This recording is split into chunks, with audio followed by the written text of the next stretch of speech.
The 10,118th meeting of the Security Council is called to order. The provisional agenda for this meeting is the situation in the Middle East. The agenda is adopted. In accordance with Rule 37 of the Council's Provisional Rules of Procedure, I invite the representatives of Cyprus, Israel, Lebanon, and the Syrian Arab Republic to participate in this meeting. It is so decided.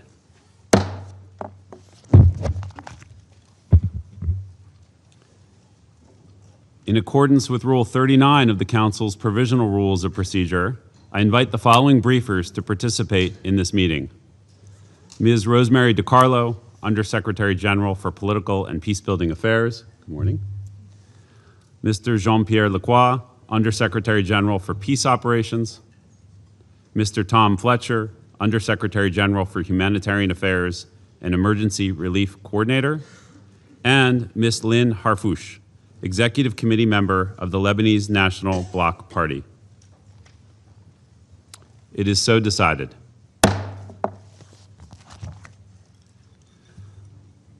The Security Council will now begin its consideration of item 2 of the agenda. I now give the floor to Ms. Rosemary DiCarlo. Thank you. Good morning. Mr. President, amid an already devastating escalation in the Middle East, the decision by Hezbollah to attack Israel on 2 March has again drawn Lebanon into a conflict it neither sought nor can afford. In violation of Security Council Resolution 1701, Hezbollah has since fired hundreds of projectiles, including rockets, missiles, and drones, from Lebanon into Israel and the occupied Syrian Golan. It has also warned those living south of the Blue Line to evacuate. Israel, in turn, has carried out extensive strikes in southern Beirut, across southern Lebanon, and in the Bekaa and Baalbek regions. These operations have reportedly killed over 570 people and left over 1,400 injured, according to the Lebanese government. Israel has also issued evacuation notices for these areas, triggering the displacement of over 500,000 people and creating yet another acute humanitarian emergency. Undersecretary General Tom Fletcher will brief you in more detail in this regard. The renewed violence across the Blue Line has largely erased the progress achieved in recent months to consolidate the cessation of hostilities. It also jeopardizes Lebanon's tradition of coexistence as fear and uncertainty heighten their intercommunal tensions. As the Secretary General previously reported, although the cessation of hostilities reached in November 2024 did not completely end the preceding violence, it brought substantial respite. Following the cessation of hostilities, the state of Lebanon also took historic and courageous steps to fulfill its obligations under Resolutions 1701 and 1559. In August, the government tasked the Lebanese Armed Forces with developing a plan to establish exclusive state control over weapons. And in January, the Lebanese Armed Forces announced that they had assumed operational control over the South Litani sector. Furthermore, civilian representatives from both parties participated in 2 meetings of the cessation of hostilities mechanism in December, a modest but meaningful step toward dialogue. Nevertheless, significant challenges persisted.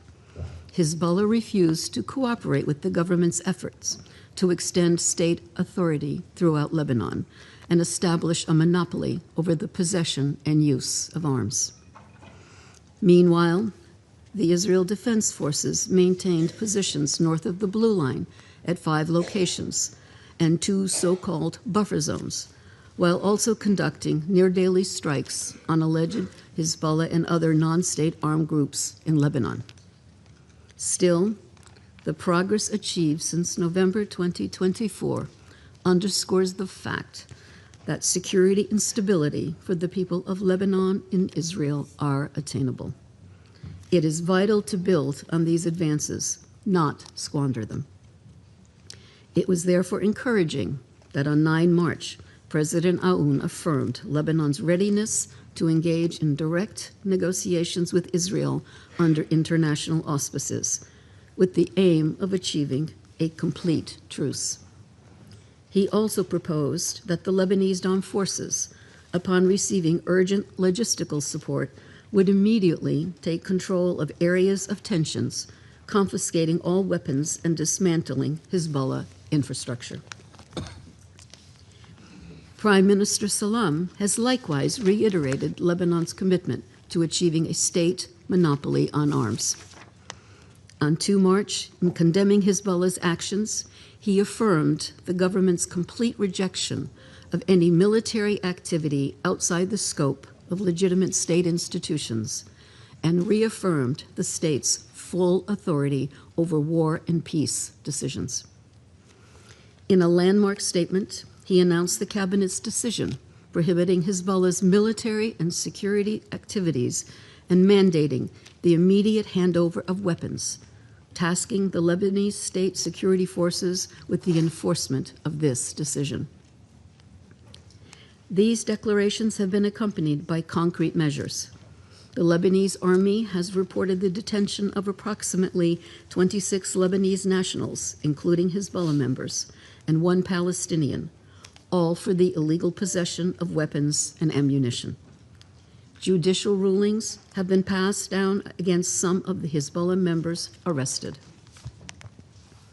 Separately, on 5 March, the Lebanese government declared a ban on the activities of the Islamic Revolutionary Guard Corps in Lebanon and revoked visa-free entry for Iranian citizens. Mr. President, while more hard work will prove critical, such statements and actions are significant. They reflect a clear resolve of the Lebanese state, and they warrant the full support of this Council.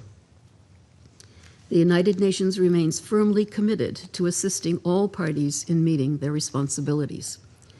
To enable Lebanon to fulfill its obligations under Resolutions 1559 and 1701, an immediate de-escalation and cessation of violence is imperative. Hezbollah must cease its attacks on Israel and cooperate with the government's efforts to assert full state authority and establish a monopoly over weapons.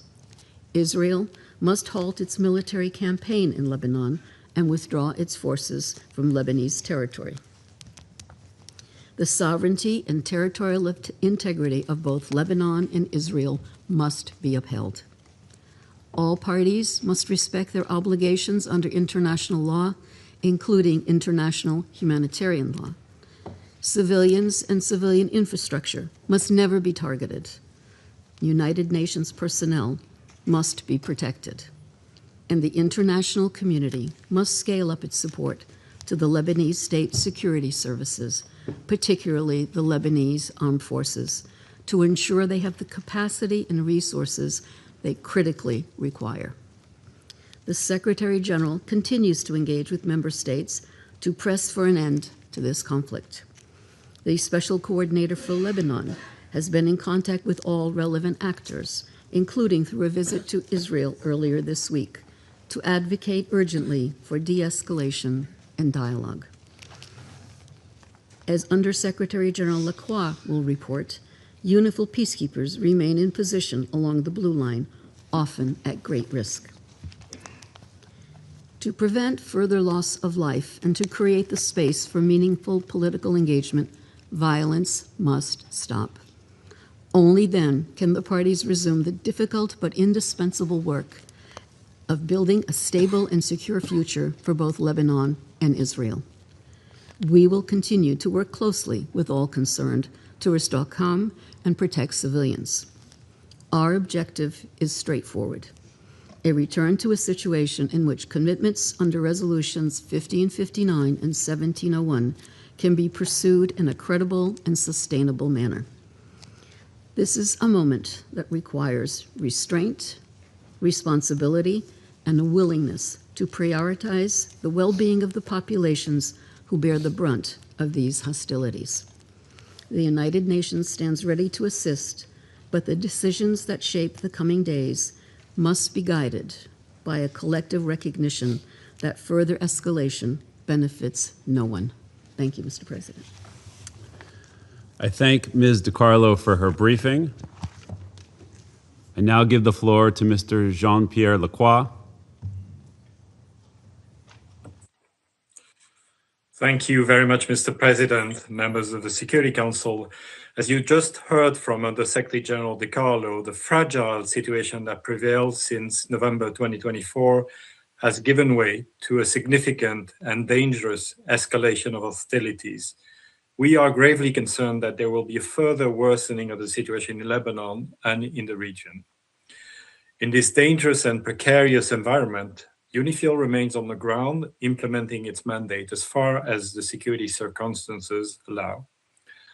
Since the 2nd of March, when Hezbollah claimed responsibility for an attack on Israel, the group has carried out daily strikes across the Blue Line, including with rockets, missiles, and drones at targets in Israel and the occupied Syrian Golan. Many rockets have been launched from south of the Litani River, which demonstrates the presence of unauthorized armed personnel, assets, and weapons south of the Litani River, in clear violation of Resolution 1701. The Israel Defense Forces have issued displacement orders for the entire UNIFIL area of operations and intensified daily strikes, impacting multiple locations in the UNIFIL area of operations, also in violation of Resolution 1701.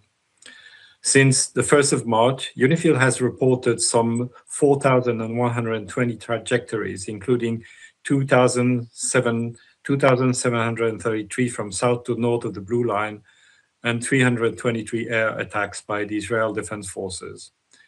In the same period, UNIFIL has recorded 1,387 trajectories from north to south. Notably, each trajectory may represent multiple projectiles, and UNIFIL cannot detect some projectiles, such as those fired by portable anti-tank launchers or light weapons. On the 9th of March alone, UNIFIL recorded 159 air violations, the highest number observed in a 24-hour period since the resumption of hostilities. The Israel Defense Forces have also reinforced the 5 positions at which they have maintained a presence north of the Blue Line. UNIFIL has observed incursion by the Israeli Defense Forces units into Lebanon at several locations, including through Yarun in Sector West and Hula, Khiam, and Markaba in Sector East. On the 9th of March, one Israel Defense Forces tank was observed near Kunin in southeast Lebanon, 7 kilometers north of the Blue Line. Direct clashes between Hezbollah and Israeli Defense Forces inside Lebanon have been reported, including in Hula and Khiam on the 4th of March. Extensive buildup of Israeli military assets south of the Blue Line also continues to be reported. There have been several incidents that have jeopardized the safety and security of our peacekeepers. On the 6th of March, peacekeepers from the Ghanaian contingent were severely injured inside their base in Al-Kawza, Sector West. He is currently being treated at a hospital in Beirut and is now in a serious but stable condition. Several other peacekeepers were injured less seriously, while the base was heavily damaged in the resulting fires. We obviously wish a speedy recovery to all involved. A UNIFIL investigation is ongoing, including to determine the origin of the projectiles or munitions that impact the UN position. On the 7th of March, an Israel Defense Forces tank stopped in front of a UNIFIL observation post near Markaba in Sector East. Subsequently, the peacekeepers heard multiple rounds of small arms fire, and 2 of the post's perimeter lights were damaged. On the 8th of March, 2 loud explosions were heard near a UNIFIL headquarters in Nakura. Debris consistent with a drone or a rocket, as well as remnants of an Iron Dome interception, fell inside the UNIFIL camp. No injuries were reported.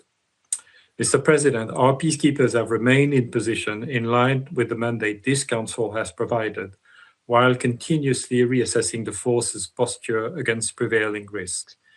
UNIFIL continues to maintain constant contact with the parties to avoid misunderstandings, deconflict, and de-escalate where possible. All parties bear a clear and unequivocal responsibility to ensure the safety and security of UN peacekeepers. We call on all actors on the ground to uphold this obligation and to refrain from any action that endangers UNIFIL peacekeepers. With the ongoing exchanges of fire severely restricting their movements, UNIFIL's current focus includes ensuring safety of its personnel and helping facilitate humanitarian access to affected communities in the area.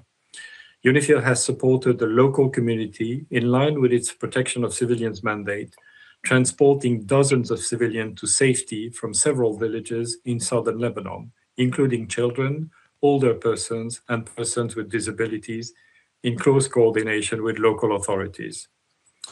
On the 7th of March, UNIFIL assisted in evacuating 3 families from Sarda in Sector East.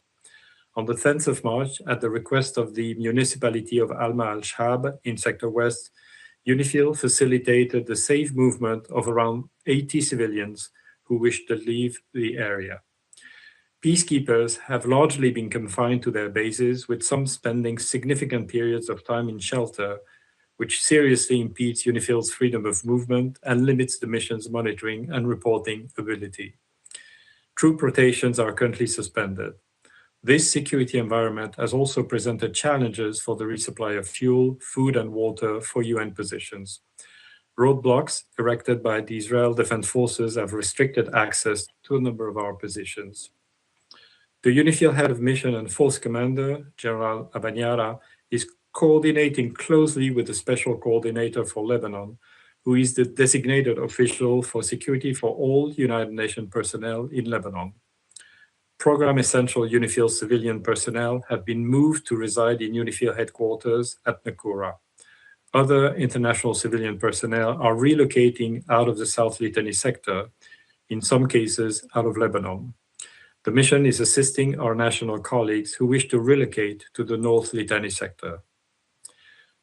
Mr. President, the Lebanese armed forces had made significant efforts since the cessation of hostilities in November 2024, steadily reinforcing their presence in the south and progressively extending their deployment along the Blue Line. We commend these efforts, which represented an important step towards the full implementation of Resolution 1701. However, in the face of the current hostilities, the Lebanese armed forces have had to temporarily relocate some 20 kilometers north of the Blue Line. Mr. President, as noted by Under-Secretary General DiCarlo, and as you will hear in more detail from Under-Secretary General Tom Fletcher, the heavy exchanges of fire have most tragically had the greatest impact on civilians on both sides of the Blue Line, with many casualties and hundreds of thousands displaced in Lebanon. In southern Lebanon, the humanitarian situation continues to worsen, with IDP shelters reporting near full occupancy and lacking means to meet basic needs. UNIFIL's liaison and coordination team has continued its close engagement with the Lebanese Armed Forces and Israel Defense Forces, seeking to de-escalate and facilitate humanitarian missions. In the past week, UNIFIL has facilitated dozens of missions by the Lebanese Red Cross. In the interest of the safety of both peacekeepers and civilians, we urge the parties to commit to active deconfliction through this channel. To those member states contributing troops to UNIFIL, we extend our most sincere gratitude. The continued united commitment of the troop contributing countries, as well as the support of this Council, is crucial. I express solidarity with and pride in the men and women of UNIFIL, again on the front lines. Only a political solution will bring lasting stability to Lebanon and the region. We urge all parties to recommit to the full implementation of Resolution 1701 and to engage constructively toward that end. Thank you, Mr. President. I thank Mr. Lacroix for his briefing, and I now give the floor to Mr. Tom Fletcher. Mr. President, Ambassador Bartos, Excellencies, this is a moment of grave peril for Lebanon and for the region, for all of us. Too many warning lights are flashing. Actions have consequences. Lebanon's particular place on the map and in history means that tremors in geopolitics ricochet through it like earthquakes. So when the world turns away from international law and human solidarity, Lebanon shakes. When the world pulls apart, when the splintering of the international order is cheered on by those who believe the rules do not apply to them, or that they can take risks with the lives of others, when leaders feel unrestrained and the rules are in retreat, when the gains of decades are precarious, when technology and killing form an increasingly deadly alliance, and when the scaffolding for coexistence is under sustained, deliberate attack, then Lebanon shakes. As a result of the region's latest war, and following months of violence, we've watched the humanitarian crisis in Lebanon intensify with alarming speed, with civilians on both sides of the blue line once again paying the heaviest price. Casualties continue to mount. Over 570 people reported killed, over 1,400 injured since the 2nd of March. Mass displacement is accelerating, with over 750,000 people now registered with the government of Lebanon as on the move. In addition, almost 84,000 Syrians and more than 8,000 Lebanese have crossed into Syria since the 2nd of March. We're seeing large-scale movements into densely populated urban areas where shelter capacity is already overstretched. More than 120,000 people, including thousands of children, are now in 580 collective centers. And as you heard earlier, these sites are overcrowded, with inadequate sanitation, insufficient essential supplies. These conditions heighten risks of harassment, sexual violence, exploitation, abuse, trafficking, particularly, of course, for women and girls. The people of Lebanon have, of course, already endured extensive displacement and damage to homes and livelihoods, infrastructure, and essential public services during the 2023 to 24 escalation, compounding the impact of the financial and economic collapse experienced since 2019. At the same time, the escalation is pushing an already fragile education system deeper into crisis. Schools have been forced to close to serve as temporary shelters, disrupting learning for tens of thousands of children. Overcrowded shelters are also raising the risk of disease, while psychosocial trauma, an acute aspect of this crisis since the 2024 escalation, is being compounded. As these health needs rise, hostilities have forced the closure of 49 primary healthcare centers and 5 hospitals in the south and in Beirut's southern suburbs. Since 28th of February, the World Health Organization has recorded 25 attacks on healthcare, resulting in 16 deaths and 29 injuries among health workers and patients. The protection of healthcare is paramount. Mr. President, the United Nations and the broader humanitarian community are fully mobilized to complement government-led efforts. Along with local organizations and women-led groups, we will do all we can to reach those most in need. We and our partners have provided over 500,000 hot meals, distributed over 270,000 liters of bottled water, provided hygiene items and household supplies, and 123,000 liters of fuel to sustain critical services.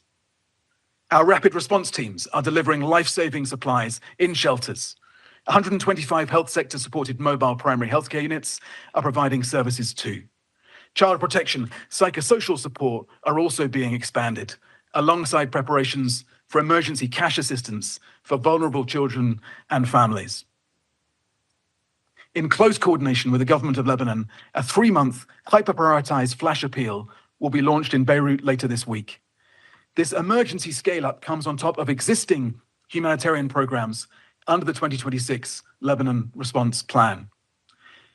I will support these efforts with a rapid response allocation of $15 million from the Central Emergency Response Fund to help scale up life-saving work. Additional funds will be released through a reserve allocation from the Lebanon Humanitarian Fund. But our ability to reach people is tightening by the day. Large areas of South Lebanon, the Bekaa, and Beirut's southern suburbs remain active conflict zones. Debris and unexploded ordnance are blocking roads to affected villages, and key transport routes, including those linking the Bekaa, have been repeatedly disrupted. Population movements are shifting quickly and increasingly difficult to track. Of course, Lebanon's latest humanitarian crisis is just one more consequence of a regional war that is spiraling out of control. War does not stay neatly within borders. It tears through markets, supply chains, food prices. And when that happens, the most vulnerable people in Lebanon and across the region are hit first and hardest. When maritime corridors such as the Strait of Hormuz are disrupted, food, health, energy become more expensive and harder to access. Impact on food security is already evident in Gaza, where the price of flour is up by 270%. Global shipping costs have increased 16% compared to this time last year. We anticipate delays of 6 months in the delivery of supplies across multiple humanitarian responses. Airspace closures are also disrupting our humanitarian missions across the region. So we are pre-positioning stocks, activating alternative supply routes to keep life-saving aid moving to Lebanon and, of course, across the region.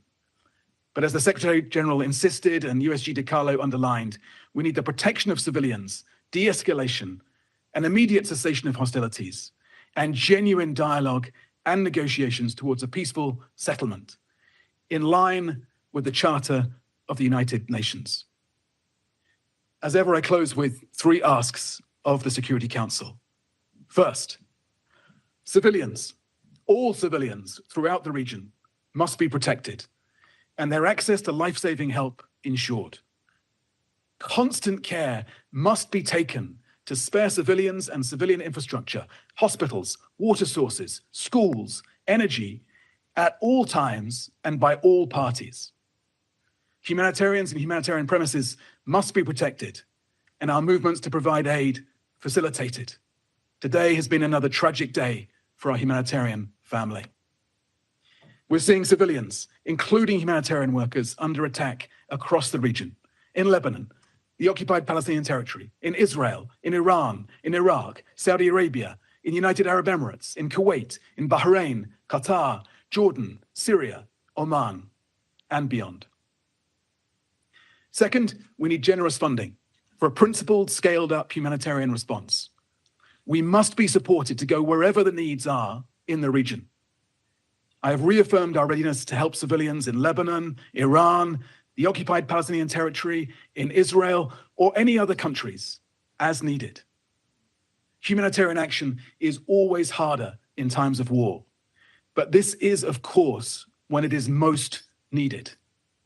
So we count on member states to help ensure that this life-saving work continues in the Middle East and beyond across the global humanitarian crisis. And yet we're seeing staggering amounts of money, reportedly $1 billion a day spent on destruction, while some politicians boast of cutting aid to those in gravest danger globally.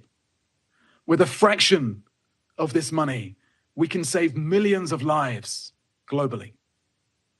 Thirdly, and finally, we need a revival of strategic, calm, rational, hopeful diplomacy. We need calmer heads to prevail. Peacemaking is hard, but it is always better, and it takes more courage than the alternative. Every time you hear the powerful attack the UN, ask yourself what they gained by weakening us. And yet, we're seeing a sustained attack against the systems meant to restrain states from reckless warfare, a pattern of attrition against international law and humanitarian principles. Politicians flexing their muscles by sending others to die. As conflicts spread, the international system pulls further apart and more resources flow towards weapons, not saving lives. So a simple test for your actions. If your opponent were doing this to you, what would you say? Let's have the courage to recommit instead to lasting peace sustained stability, dependable governance, and international law. Mr. President, Excellencies, Lebanon is exhausted by other people's wars. It is not asking for help, but for oxygen. Its people can defy the history, the geography, even the politics. They can be stronger than the forces pulling them apart. But they can only do that if Iran and Israel stop fighting their wars in Lebanon. Thank you, Mr. President.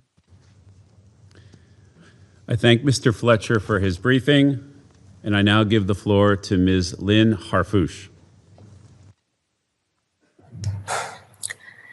Mr. President, members of the Security Council, thank you for the opportunity to address you today. My name is Lynn Harfouche. I am a Lebanese political activist from the city of Baalbek. I grew up in the Bekaa and spent much of my life in Beirut's southern suburbs. Today, like many families, mine too is displaced. In the early hours of last Monday morning, while Lebanese families slept in their homes, Hezbollah once again dragged our country into a war the Lebanese people did not choose. This decision was not taken by the state. It was imposed by a militia that answers to interests beyond the Lebanese borders. For many Lebanese, this is a tragic cycle we know too well. I am 34 years old and I've known nothing but Hezbollah's hegemony in my community. I myself grew up supporting them. In 2006, they entered a war by kidnapping Israeli soldiers at the borders. My neighborhood got razed by Israeli bombs. I was 14 then and saw Hezbollah as our protectors, even as I was displayed on a traumatizing night. But coming back to our neighborhood, I found our livelihood destroyed, suffocated by yellow flags claiming a divine victory. Seeing them celebrate over our collective ruin while their grip on our streets only tightened. I felt they were occupying our wreckage to secure their own dominance. The mask fell and I saw the truth. The truth that resistance was a mere facade to exploit an entire country for an expansionist project. The truth that Hezbollah seeks to break us away from other communities through its ideological and social project. The truth that under Hezbollah's dominance, Iran's arm in Lebanon, war becomes a recurring reality, fear our constant companion, and our lives a mere expendable for the sake of the supreme leader. The terrible part in all of this is the very same scenario played again in 2023, when Hezbollah decided to open what they called the support front against Israel right after October 7th. And again in 2026, after they had promised the Lebanese government they would not commit suicide once more. And Israel's military response to Hezbollah, on the other hand, has resulted in mass displacement and destruction. Hundreds of Lebanese have been killed in the past week. As I speak, thousands of Israeli soldiers are massed at our southern border, and we Lebanese fear that the conflict can only widen further. We are trapped in this unending war of access. Who pays the price? Not the men who deliver speeches about resistance from protected bunkers, but the mother carrying 2 sleeping children down the stairs at 1 a.m, but the elderly in Baalbek, the families in Nabatiyeh, and all the displaced now sleeping in cars, sidewalks, or in overcrowded shelters. According to latest figures, the number of internally displaced people has reached almost 1 million, including nearly 200,000 now living in collective shelters across hundreds of sites. For a country already battered by economic collapse, this is a disaster, one that needs to be addressed urgently by helping the Lebanese government. Yet, the answer to this humanitarian crisis cannot only be humanitarian. It needs to be political. At its core, Lebanon's crisis is one of sovereignty, accountability, and a weakened state. No society can rebuild, no economy can recover, and no youth can build a future when a country's fate is controlled by a suicidal fraction. Mr. President, members of the Security Council, I was raised in the very environment from which Hezbollah claims its legitimacy. I know its language. I know its threats. I know the fear it creates when people are told that silence is loyalty and obedience is dignity. But there is no dignity in radicalizing entire communities to serve Iran's theocratic regime through its doctrine, Wilayat al-Faqih. There is no honor in making Lebanese children pay the higher price. There is no resistance in holding an entire nation hostage. I am here to tell you that millions of Lebanese, including many Shiites, want a different future.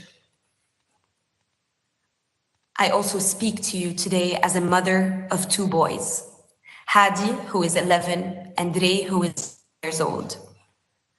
On the night the Israeli bombing intensified, Ray woke up trembling in the middle of the night and asked me a question that many children are asking. Mom, why do we keep going to wars when more people will die? Why can't we live in peace? I did not have an easy answer, but I will tell you this. Governments that normalized Hezbollah were all accomplices in where we are today. For years, the world looked the other way, privileging their dealing with Iran. For years, they treated an illegal non-state actor as a political reality, to be managed rather than a violation to be ended. For years, the world asked us to tolerate intolerance. Simultaneously, the Lebanese feel helpless and alone in the face of Israel's aggression. Dismissing international law, the global community has validated the rule of the strongest. This double standard has turned Lebanon into a graveyard for the very principles this council was built to uphold. We were told that accepting this parallel reality was the price of stability. But look at where that fragile stability has led us and the whole region. Today, I speak in the name of most Lebanese when I say, we don't want this stability. We want a solution. What is common sense and minimum norms of living in your countries are still a matter of discussion and disagreements in mine. Although for decades, the international community has outlined the framework needed to address this problem. Security Council resolutions 1559 and 1701 clearly affirm that there must be no weapons outside the authority of the Lebanese state, and that armed militias must be disarmed. These resolutions are not abstract principles. They are the internationally recognized roadmap for restoring stability and state authority in Lebanon. But they failed, and they failed because of the recklessness of some and the false promises of others. Today, the Lebanese government has begun to take important steps in this direction. Decisions have been made to outlaw unauthorized military and security activities of Hezbollah. Today, there is a growing recognition within the Lebanese institutions to reclaim the monopoly of arms and with it, national decision-making. At the center of this effort stands the Lebanese armed forces. The Lebanese armed forces are the sole legitimate defender of the country. Their success is not only a Lebanese priority. It is the only viable path to preventing Lebanon from becoming a permanent gray zone of proxy warfare in the region. Help them disarm Hezbollah and prevent Iranian interference and dominance, and protect our Lebanese borders from Israeli invasion. Supporting the Lebanese armed forces should therefore not be viewed as charity or assistance. It is an investment in regional stability.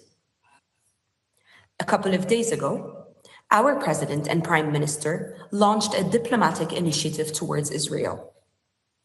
They laid the ground to the only solution to this war, ending the daily Israeli aggressions, obtaining their total withdrawal from our land, and allowing our people to return to their homes, while guaranteeing Hezbollah's disarmament. They even went further by suggesting to end the 80-year-old state of war between Lebanon and Israel. Because we Lebanese want to live in peace. Because we Lebanese deserve peace. A sustainable peace based on justice that would allow us to have a future, to have a life, a simple one, without fear, in which we can aim for our prosperity and well-being like other people. A life to live, not only to survive.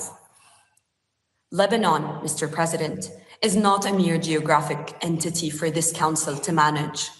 It is a founding member of the United Nations that contributed to drafting the Universal Declaration of Human Rights.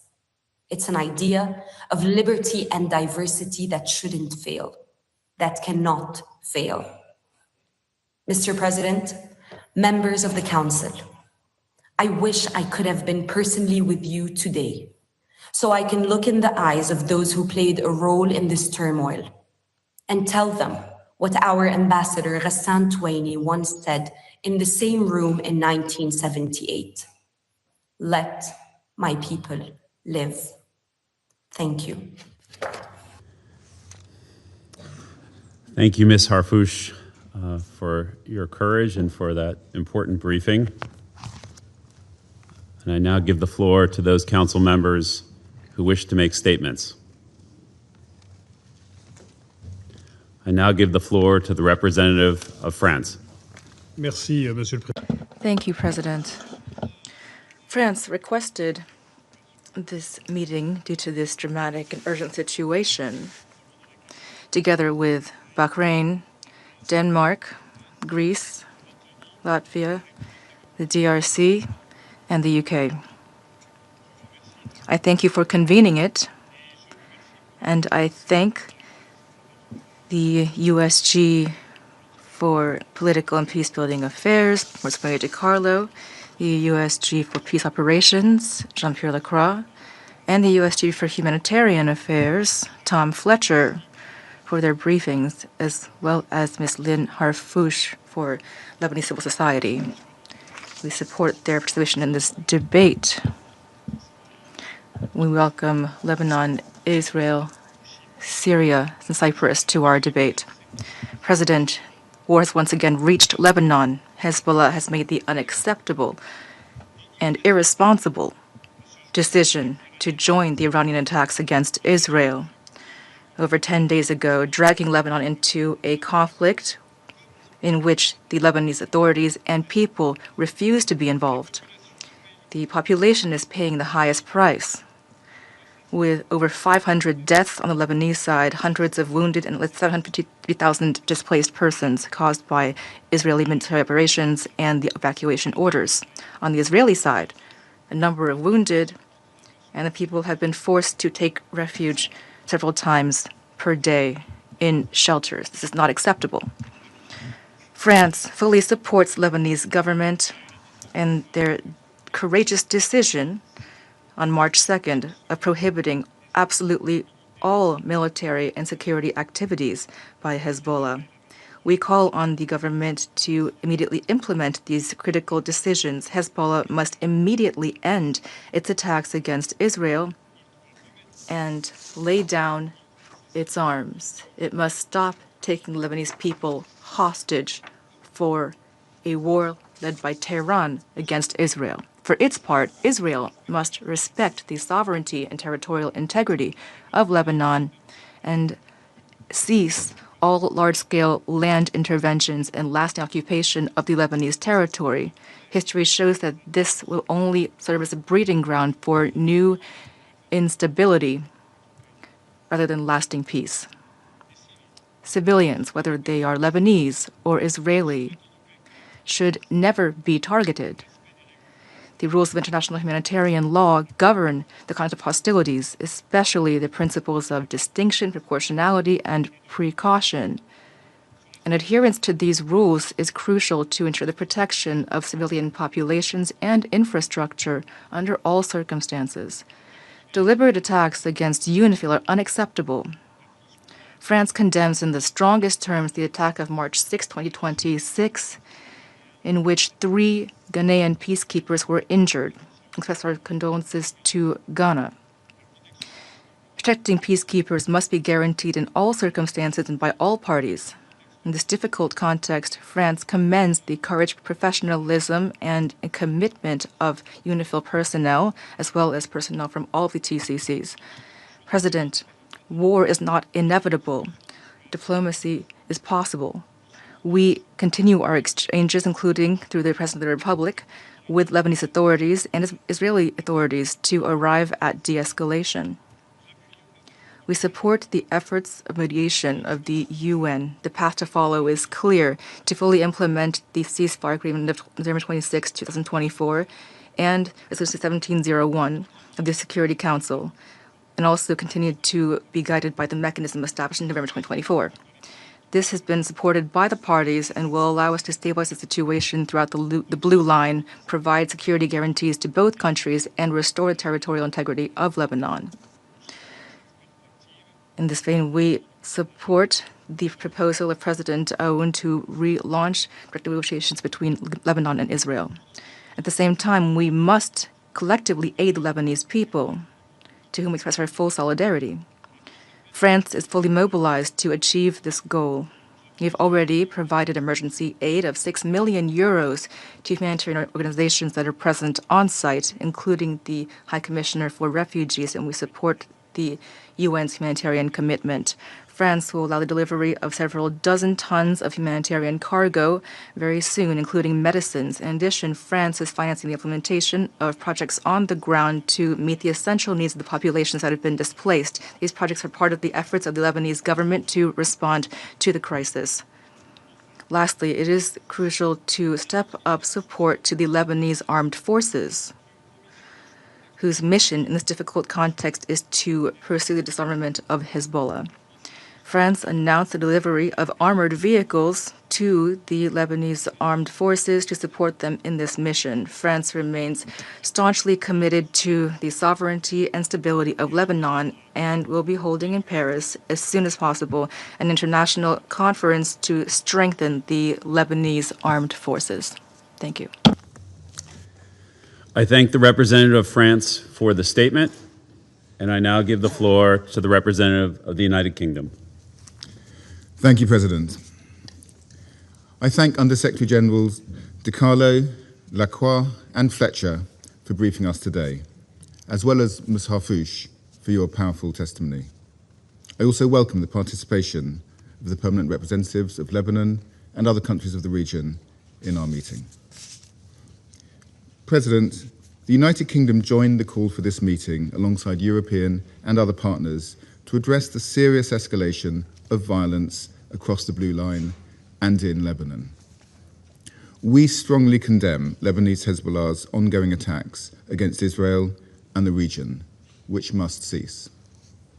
These actions, on behalf of the Iranian regime, have cost lives and have once again drawn Lebanese civilians into a conflict they do not want. As we heard from the briefers today, the escalating violence has already had a devastating impact on civilians on both sides of the Blue Line. We do not want to see a widening conflict in Lebanon. We are concerned by the civilian impact of Israeli military action in Lebanon, including large-scale displacement. Access to essential and life-saving medical services is also becoming much more difficult, as we heard, with 5 hospitals reportedly closed due to the fighting. We call upon Israel to uphold its obligations under international law, including with regard to protection of civilians and civilian infrastructure. The United Kingdom is working closely with the Lebanese government and humanitarian partners to support those affected by the current escalation. President, the United Kingdom expresses its strong support to UNIFIL and urges respect for the mission's freedom of movement as it implements its mandate. We are deeply concerned by the 6 March strike on UNIFIL, which seriously injured several Ghanaian peacekeepers. I take this opportunity to express our hopes for their swift and full recovery from their injuries. We once again underscore that attacks on peacekeepers are completely unacceptable, and we urge all parties to ensure the safety and security of UNIFIL personnel in accordance with international law. In closing, the United Kingdom welcomes President Aoun's call for direct negotiations between the governments of Israel and Lebanon. We encourage both governments to engage diplomatically and work towards de-escalation and full implementation of Resolution 1701. We also commend the decision by the Lebanese government to ban all Hezbollah's military activities. We continue to support the Lebanese armed forces as the sole legitimate armed force in Lebanon. Expansion of the conflict across the Blue Line is in no one's interest and risks further destabilizing Lebanon and exacerbating the regional crisis. We are committed to playing a full diplomatic role in efforts to secure lasting peace and security for the people of Lebanon and the people of Israel. I thank you. I thank the representative of the United Kingdom for the statement, and I now give the floor to the representative of Denmark. Thank you, Mr. President. And let me also thank the three Undersecretary Generals for their sobering updates and Ms. Hafouche for important messages. Mr. President, the situation in the Middle East is extremely fragile. At this time of heightened tension, any escalation carries serious risk for regional peace and security. That is why Denmark was part of the call for this emergency meeting, together with France, Greece, Latvia, and the United Kingdom. Our message today is simple. There is an urgent need to de-escalate and to resume the cessation of hostilities agreement.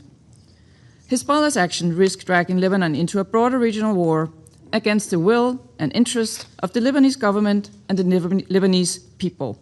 We strongly condemn Hezbollah's decision to attack Israel and their support for Iran, and we call for all those attacks to cease immediately.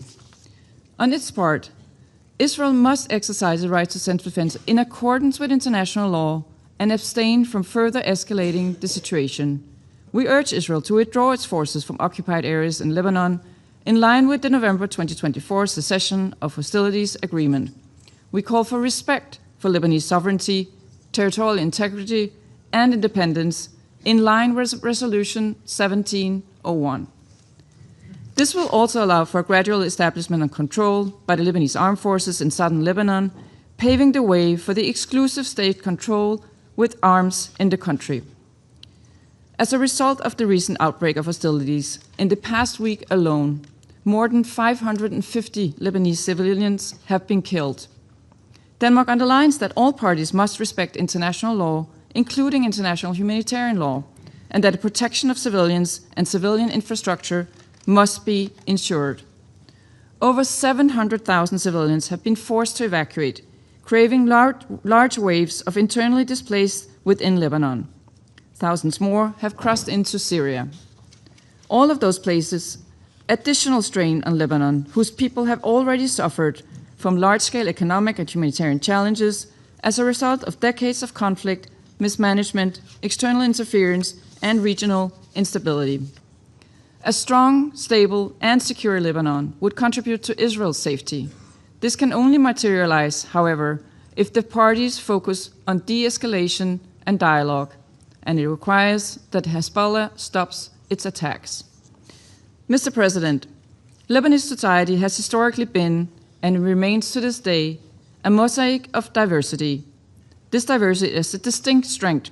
However, it must remain so. In the past decade, Lebanon has shown immense generosity and resilience in housing more than 1 million refugees from neighboring Syria. New massive waves of internal displacement carry the risk of sectarian strife. This must be avoided at all costs. We urge the Lebanese government and the Lebanese people to prioritize national unity and social cohesion in the face of the current conflict. The Lebanese government has also shown courage and will to take on historic challenges, and even if much remains to be done, progress has been made in disarming Hezbollah and implementing economic reforms.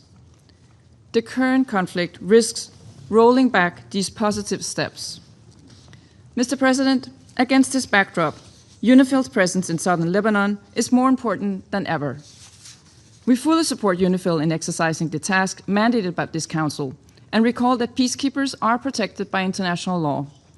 Reports of attacks on UNIFIL personnel are deeply worrying, and our thoughts go to the wounded Ghanaian peacekeepers.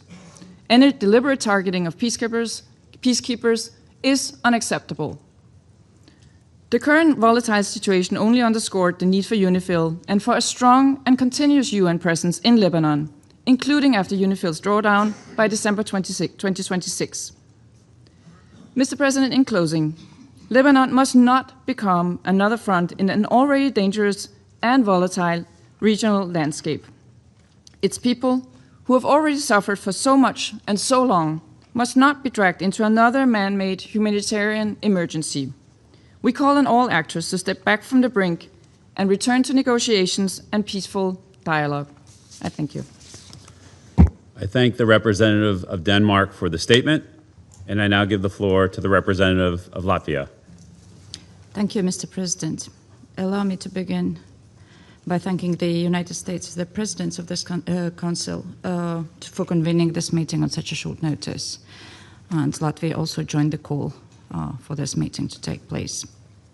I thank the USG DiCarlo, USG Fletcher, and USG Lacroix for their briefings. And I also thank Ms. Lynn Harfouch for her insights.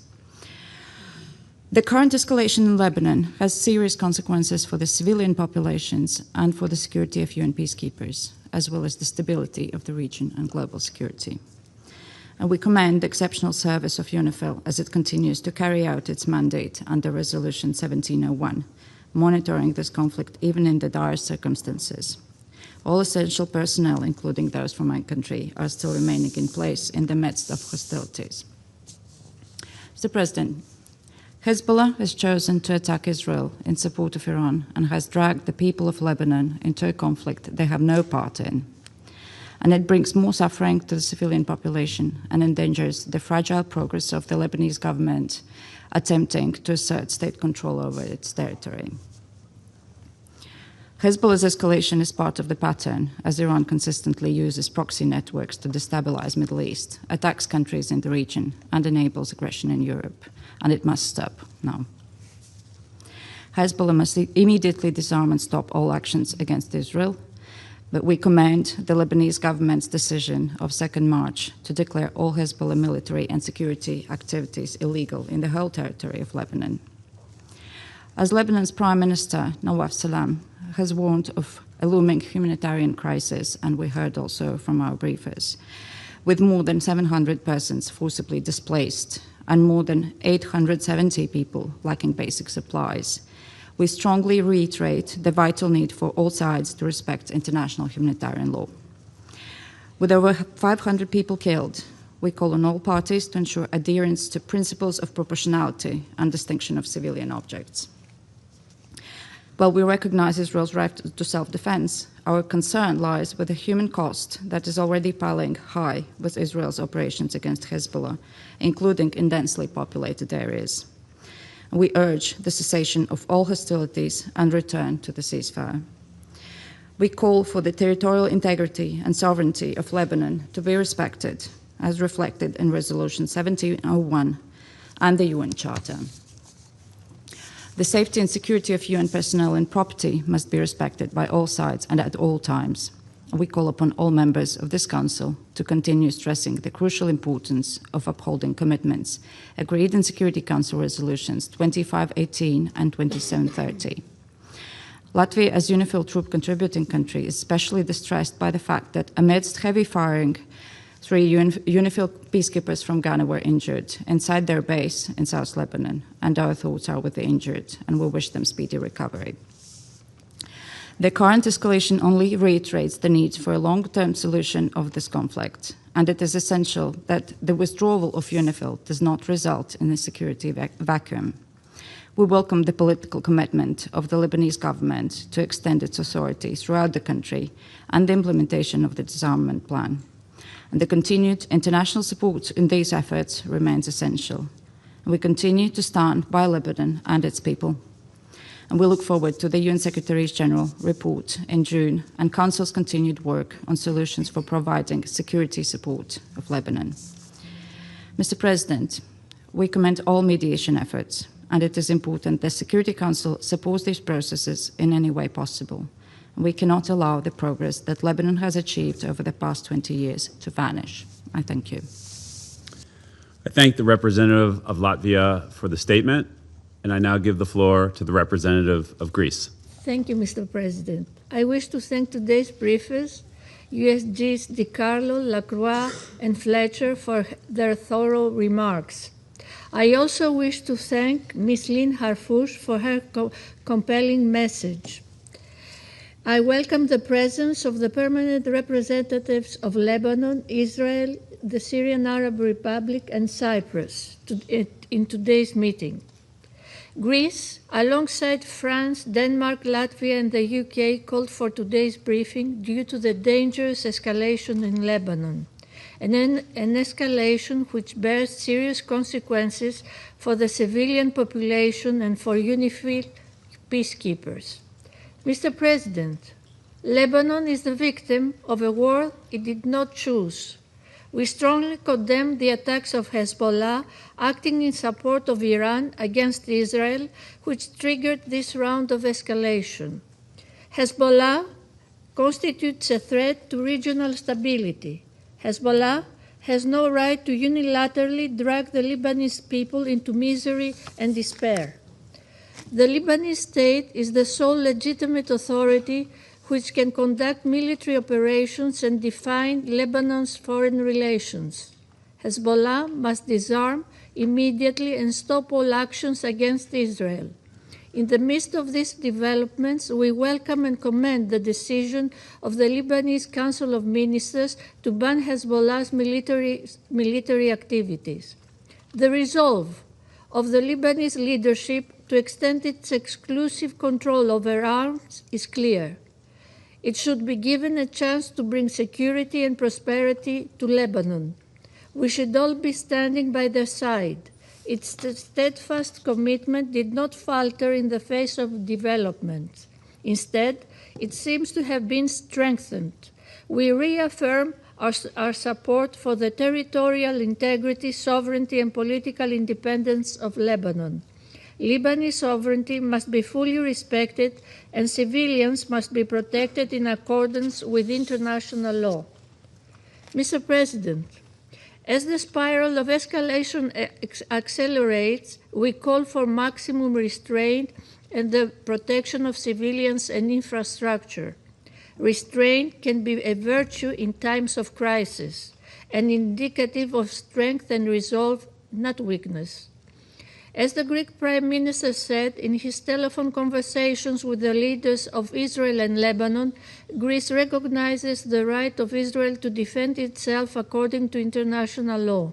However, further escalation must be avoided, similar to the undertaking of prolonged large-scale military operations in the Lebanese south, which risks plunging the region in more instability and conflict.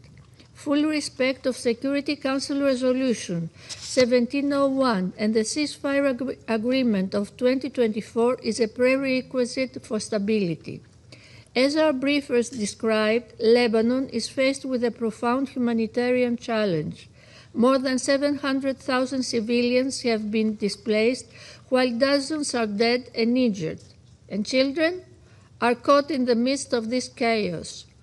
The risk of instability spilling over to the broader region in the form of extensive refugee flows is all too real. According to the International Organization for Migration, some 50,000 Syrians left Lebanon for Syria in the past week alone. Greece is participating in international humanitarian efforts in support of Lebanon and its reconstruction. We stand ready to participate in the conference in support of the Lebanese armed forces in Paris, spearheaded by France and Saudi Arabia, when it takes place. We also continue to assist Lebanon in its efforts to forge strong state institutions, including the LAF.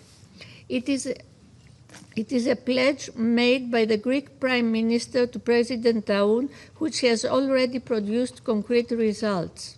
These include the recently procured defense material to the Lebanese armed forces to enhance their capabilities. We are committed to continuing our support to the Lebanese armed forces. At the same time, also, in line with the latest communication between our Prime Minister and President Daon, we remain in constant contact with the competent Lebanese authorities. We are finalizing our contribution to address the grave humanitarian crisis on the ground. Mr. President, Greece condemns the incident resulting in the injury of 3 UNIFIL Ghanaian peacekeepers amidst heavy firing. The safety and security of UN personnel and property must be respected at all times. We call on parties to engage constructively through dialogue and diplomacy, potentially turning a crisis into an opportunity for long-term peaceful coexistence in the region. In this context, we welcome the Lebanese leadership's openness to engage diplomatically with Israel towards a peaceful settlement. In conclusion, as the Greek Prime Minister stated alongside the French and Cypriot presidents in the Republic of Cyprus yesterday, Lebanon, which we fully support, merits a better future, certainly one beyond the plans and purposes of other outside forces. I thank you. I thank the representative of Greece for the statement, and I now give the floor to the representative of the Russian Federation. President, we thank USG for Political and Peace-Building Affairs, Rosemary DiCarlo, USG for Peace Operations, Jean-Pierre Lacroix, and USG for Humanitarian Affairs, Tom Fletcher, for the detailed briefing on the situation in Lebanon. We've carefully listened to civil society representatives.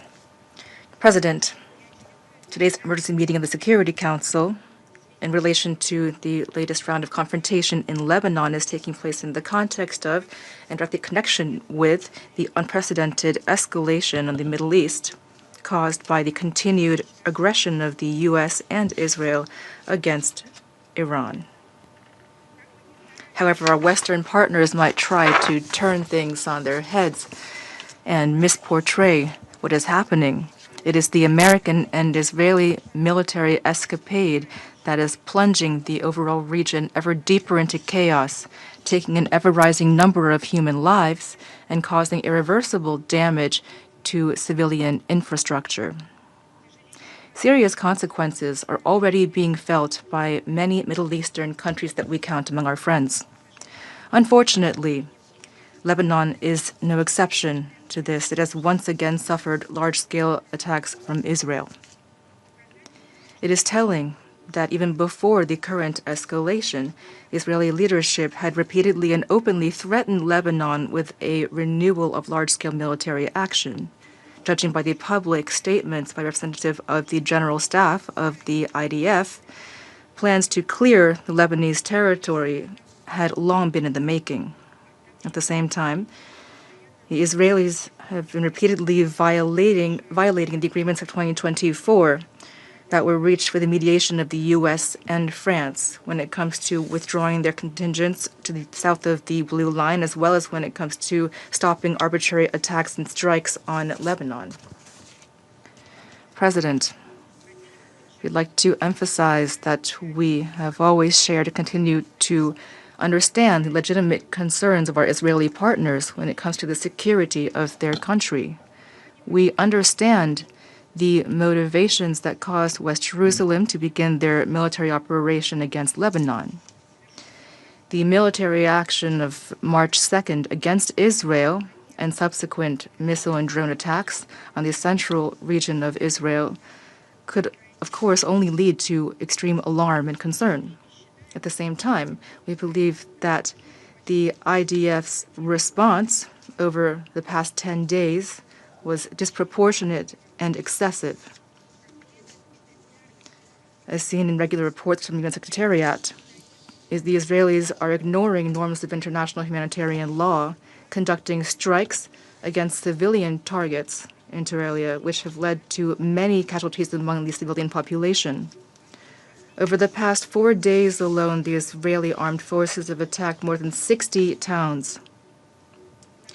The disproportionate response of West Jerusalem is clearly demonstrated by the number of casualties of the creeping Israeli invasion.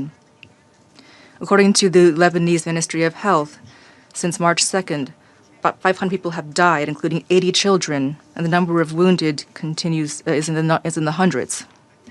At the same time, on a near daily basis, the Israeli command is publishing evacuation warnings for densely populated regions of Lebanon, including the southern and capital suburbs, leading to mass panic among local residents. Hundreds of thousands of people have been forced to flee their homes and seek shelter. The number of IDPs is estimated at 400 to 800,000 people, which, given the dire socioeconomic situation of Lebanon, will inevitably lead to problems with meeting basic needs, including access to food. President, the continued escalation, besides the dire humanitarian consequences, is jeopardizing the protection and integrity of cultural heritage in Lebanon. During the previous Israeli military campaign, we witnessed the serious damage done to historic monuments of the Arab Republic, including sites in Baalbek and Tyre, which were on the UNESCO World Heritage List. The current Israeli operation has directly affected the Russian Culture House in the city of Nabatea, which is operating jointly with the Russian Development Aid Agency. On March 8th, after a targeted missile strike, the 5-story building of the Russian Culture House was destroyed. We strongly condemn this attack. We view it as an act of military aggression against an institution that was acting solely for humanitarian educational purposes. Lebanese children have long attended classes in that house. No military activities were carried out there. We once again warn that indiscriminate attacks on civilian targets and diplomatic missions in Lebanon are unacceptable. On March 8th, 4 employees of the Iranian embassy in Beirut were killed, and yesterday the Russian General Consulate in Isfahan was struck. This is unacceptable. In addition, attacks on personnel of UNIFIL deployed in the south of the country are unacceptable. In this context, we join the position of the Secretary General of the UN, who on March 6th condemned an incident involving a UNIFIL contingent, as a result of which 3 Ghanaian peacekeepers were wounded. We wish them a speedy recovery and call for unconditional guarantees of the safety of peacekeepers. President, in the current explosive environment, we call on West Jerusalem to refrain from using force in its interactions with Lebanon and to return to upholding its international legal obligations, including under Resolution 1701 of the Security Council. Instead of its destructive, confrontation-oriented policy, it is high time for the Israeli leadership to listen to the position of Beirut, which favors immediate de-escalation and is prepared for direct negotiations with Israel. Equally important in this context is the decision of the Lebanese government itself to strengthen state institutions and to establish control over all parts of the country. For our part, we reiterate our unchanged support for the sovereignty, unity, and territorial integrity of Lebanon, as well as the mandate of UNIFIL in accordance with the relevant SC resolutions. We believe that there's no alternative to immediately ceasing hostilities, returning to political and humanitarian efforts, and taking real steps to prevent a broader war in the Middle East. We believe that diplomatic efforts have not yet been exhausted. The parties ought to show political will and to refrain from further violence. These were our aims in preparing the Russian draft resolution of the Security Council on the escalation in the Middle East, distributed a few days ago, which will be examined today in the Council. Our document, unlike the text promoted by our colleagues from Bahrain, is non-confrontational in nature and takes into account the regional dimension of current events, including the suffering of the Lebanese people. Thank you.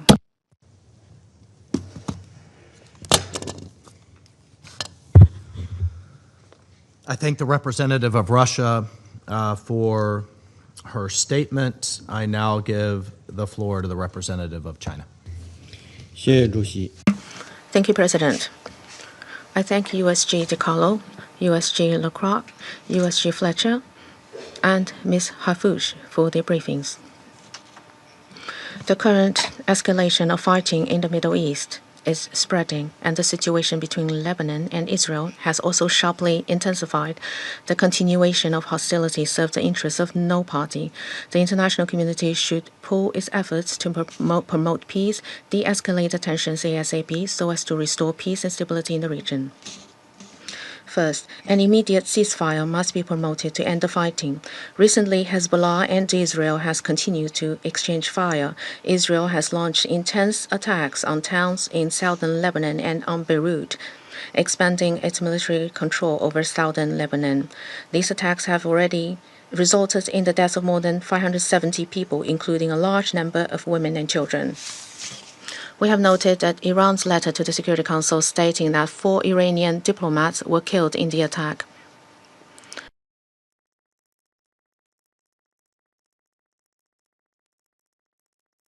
Now, we call on all parties to cease hostilities, promote de-escalation, and fulfill their obligations under international law, in particular international humanitarian law. Israel should immediately withdraw its troops from Lebanon. We welcome the positive statement by the Lebanese government expressing its commitment to ending the conflict and support safeguarding Lebanon's sovereignty, security, and territorial integrity. Second, Lebanon should be supported in stabilizing its domestic situation. The heavy shelling has dealt a severe blow to Lebanon's security and stability. More than 700,000 people have been displaced, and already difficult humanitarian situation has further deteriorated. The international community should increase assistance to Lebanon and support the Lebanese government in stabilizing domestic situation and ensuring the basic livelihood of the people. We have taken note of the decision by the Lebanese parliament to extend its term. We welcome the efforts of the Lebanese government to strengthen governance over the country and hope that all parties in Lebanon will actively engage in political dialogue and properly resolve the differences. Third, the safety of UNIFIL personnel must be effectively ensured. On March the 6th, an attack against UNIFIL injured 3 peacekeepers. China strongly condemns the attack and expresses its sympathies to the injured.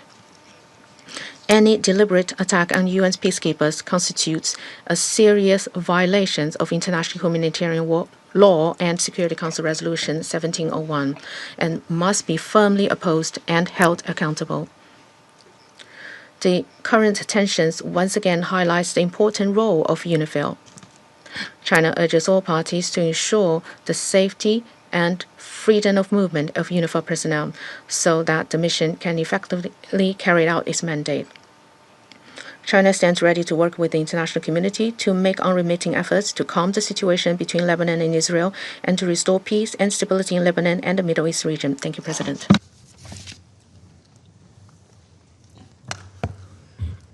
I thank the representative of China for his statement. I now give the floor to the representative of Bahrain. Mr. President, allow me at the outset to thank France for requesting this important briefing.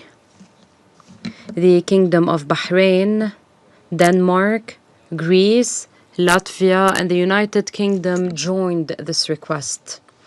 I also thank Ms. Rosemary DiCarlo, Undersecretary General of Political and Peacebuilding Affairs, Mr. Tom Fletcher, Undersecretary General for Humanitarian Affairs and Emergency Relief Coordinator, and Mr. Jean-Pierre Lacroix, Undersecretary General for Peace Operations,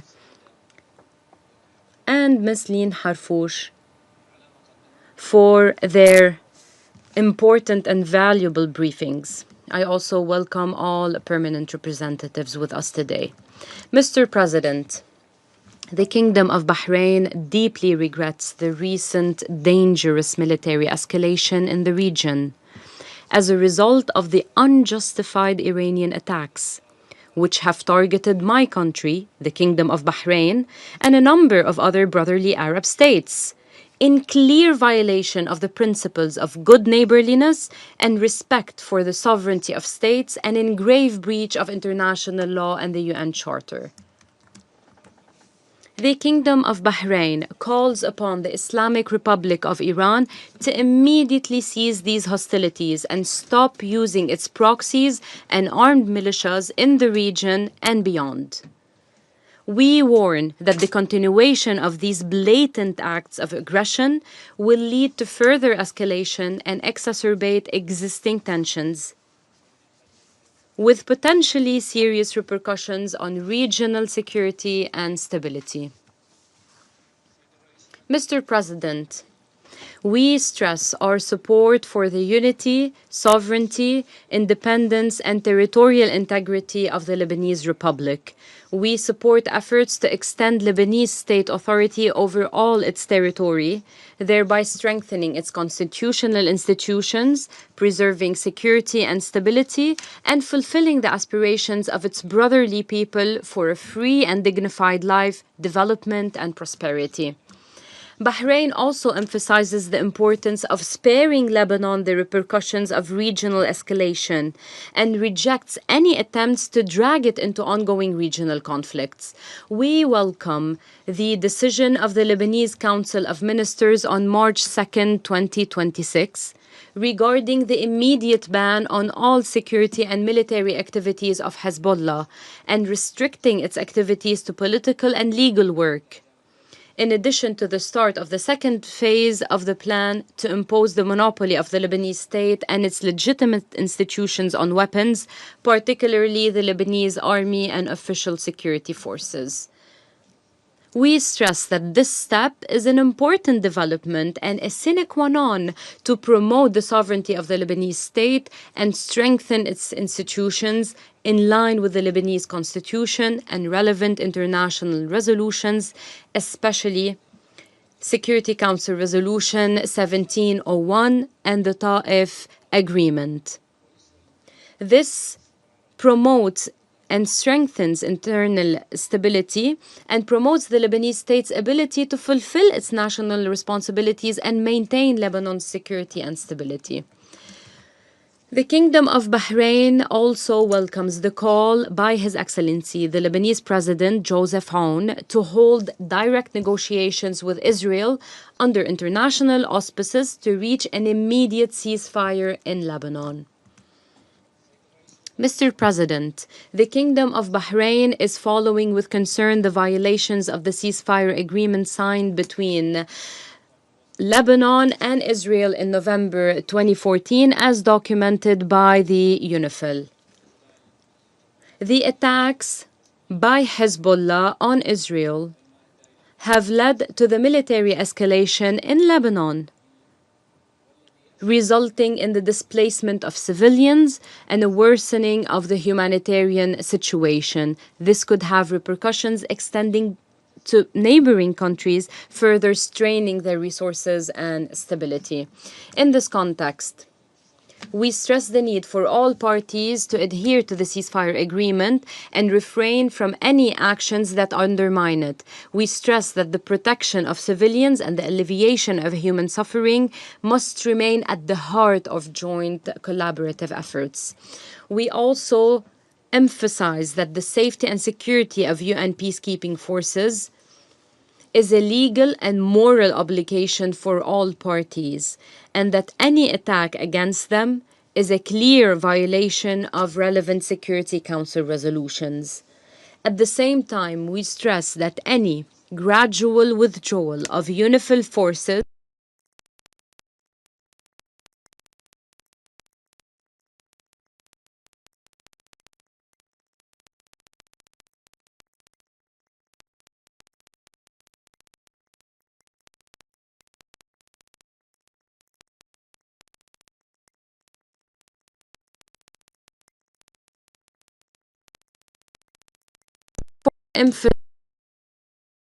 emphasize the importance of providing the necessary support to the Lebanese armed forces to effectively deploy in southern Lebanon and carry out its mandate in preserving Lebanon's sovereignty, security, and stability.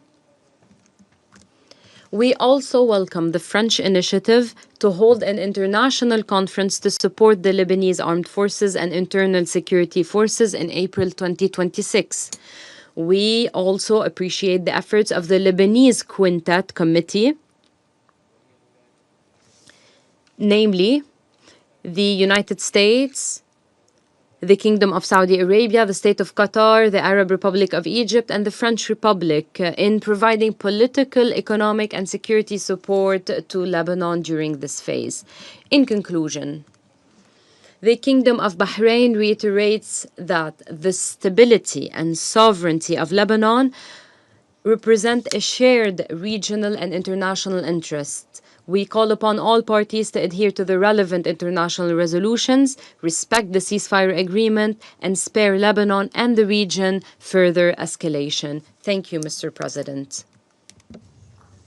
I thank the representative of Bahrain for the statement. I give the floor to the representative of Panama. Gracias. Thank you, Mr. President. Panama is grateful for the convening of this briefing and also for the information shared by the briefers about the developing situation in Lebanon. We extend our greetings to the representatives of the countries that honor us with their participation. Although in November 2024, a cessation of hostilities was reached, incidents and violations along the Blue Line have continued to be recorded since then, which shows the persistent lack of political will that would be needed to create the conditions conducive to peace. Leaderships that sustain themselves through a logic of permanent confrontation end up dragging their populations into cycles of destruction which leave in their wake devastated cities, displaced families, and generations scarred by war. Panama condemns the attacks launched from Lebanese territory against Israel by Hezbollah, which have forced communities to evacuate and seek shelter. These irresponsible actions are profoundly detrimental to the Lebanese civilian population and also to the refugee communities present in the country, because they have helped unleash a dangerous dynamic of escalation, which has led to an intense military response and to an even greater deterioration of the humanitarian situation. According to recent figures from the Lebanese authorities and humanitarian organizations, more than 700,000 people have been displaced within Lebanon in recent days, while almost 600 people have died. Among them, dozens of children, women, and humanitarian and rescue workers. Many of these families have sought refuge in schools and improvised shelters, which demonstrates the scale of the humanitarian crisis that is underway. Panama calls for the maximum restraint and the immediate cessation of hostilities. We urge the parties to fully comply with their obligations under international law, in particular international humanitarian law and to adopt all necessary measures to protect the civilian population and infrastructure. Panama reiterates its support for the state and government of Lebanon, whose efforts to preserve internal stability and to strengthen the authority of the state throughout its territory are essential, including the role of the Lebanese armed forces in ensuring that the monopoly and control of arms lies exclusively with the state. We take note of the recent statements by the President of Lebanon, Joseph Aoun, reiterating his country's readiness to resume negotiations with Israel with the aim of stopping the current escalation, and also the measures announced by the Lebanese authorities to restrict the military activities of Hezbollah. We reaffirm our full recognition of the sovereignty, territorial integrity, and political independence of Lebanon in accordance with its internationally recognized borders. A safe and stable Lebanon, a secure and stable Lebanon with institutions that can fully exercise their authority through the actions that the current governmental administration of Lebanon have been carrying out is essential for the stability of the entire region.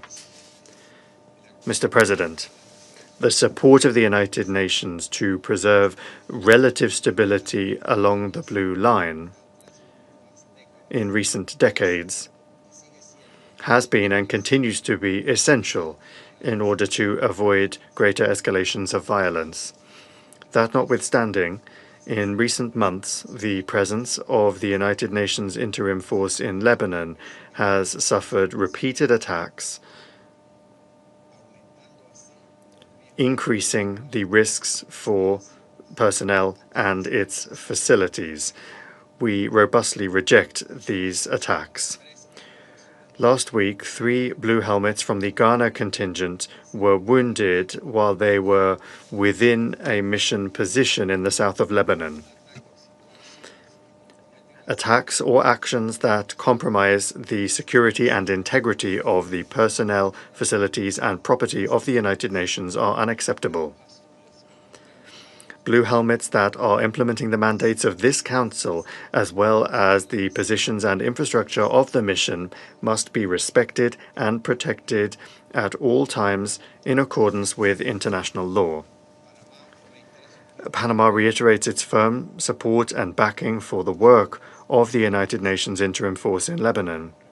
We must also recall that that force is in the final phase of its mandate before the planned withdrawal process.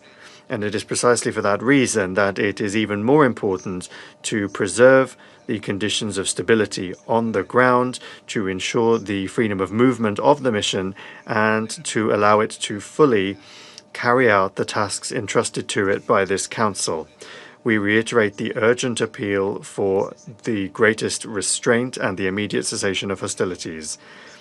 President, the current situation once again demonstrates the importance of the full implementation of and compliance with Resolution 1701 of the Security Council. This resolution continues to be the fundamental framework for guaranteeing stability along the Blue Line and for moving towards a lasting solution. Thank you very much.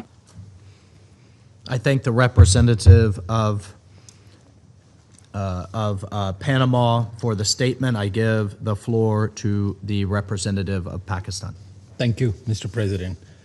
I thank USG DiCarlo, USG Lacroix, USG Fletcher, and Ms. Harfouch for the comprehensive and valuable briefings. Lebanon is a country of remarkable diversity, shaped by layers of civilization and a rich cultural and historical legacy.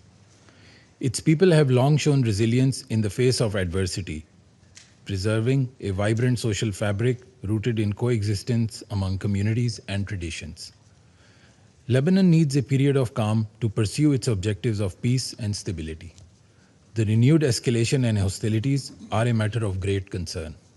They threaten far more than infrastructure. They endanger civilian life and risk reversing the fragile political and security progress Lebanon had begun to make preceding the current crisis. In this context, allow me to make 4 points. First, Pakistan reiterates its full support for the sovereignty, unity, and territorial integrity of Lebanon. We condemn in the strongest terms Israel's continued military aggression in southern Lebanon, which has resulted in the death of more than 400 civilians, including at least 83 children and 42 women, and over 600,000 people displaced. Sweeping illegal evacuation orders across large parts of southern Lebanon have deepened civilian suffering. The large-scale destruction of civilian infrastructure and the blatant disregard for international humanitarian law must cease immediately.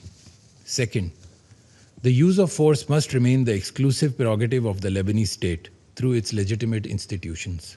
In this regard, the Lebanese armed forces play a central role, and Pakistan supports efforts to strengthen their capacity and operational effectiveness. Pakistan welcomes the efforts of the government of Lebanon to restore stability and strengthen state authority, including the cabinet decision of 2nd March to reinforce national security structures. We also note Lebanon's de-escalation initiatives, including the 4-point plan advanced by its leadership to restore calm and stability. Third, Pakistan strongly condemns attacks on UN peacekeepers serving with UNIFIL, who have been injured in Israeli strikes. Peacekeepers operating under the UN flag carry out a vital mandate authorized by the Council. Their safety and security must be guaranteed at all times.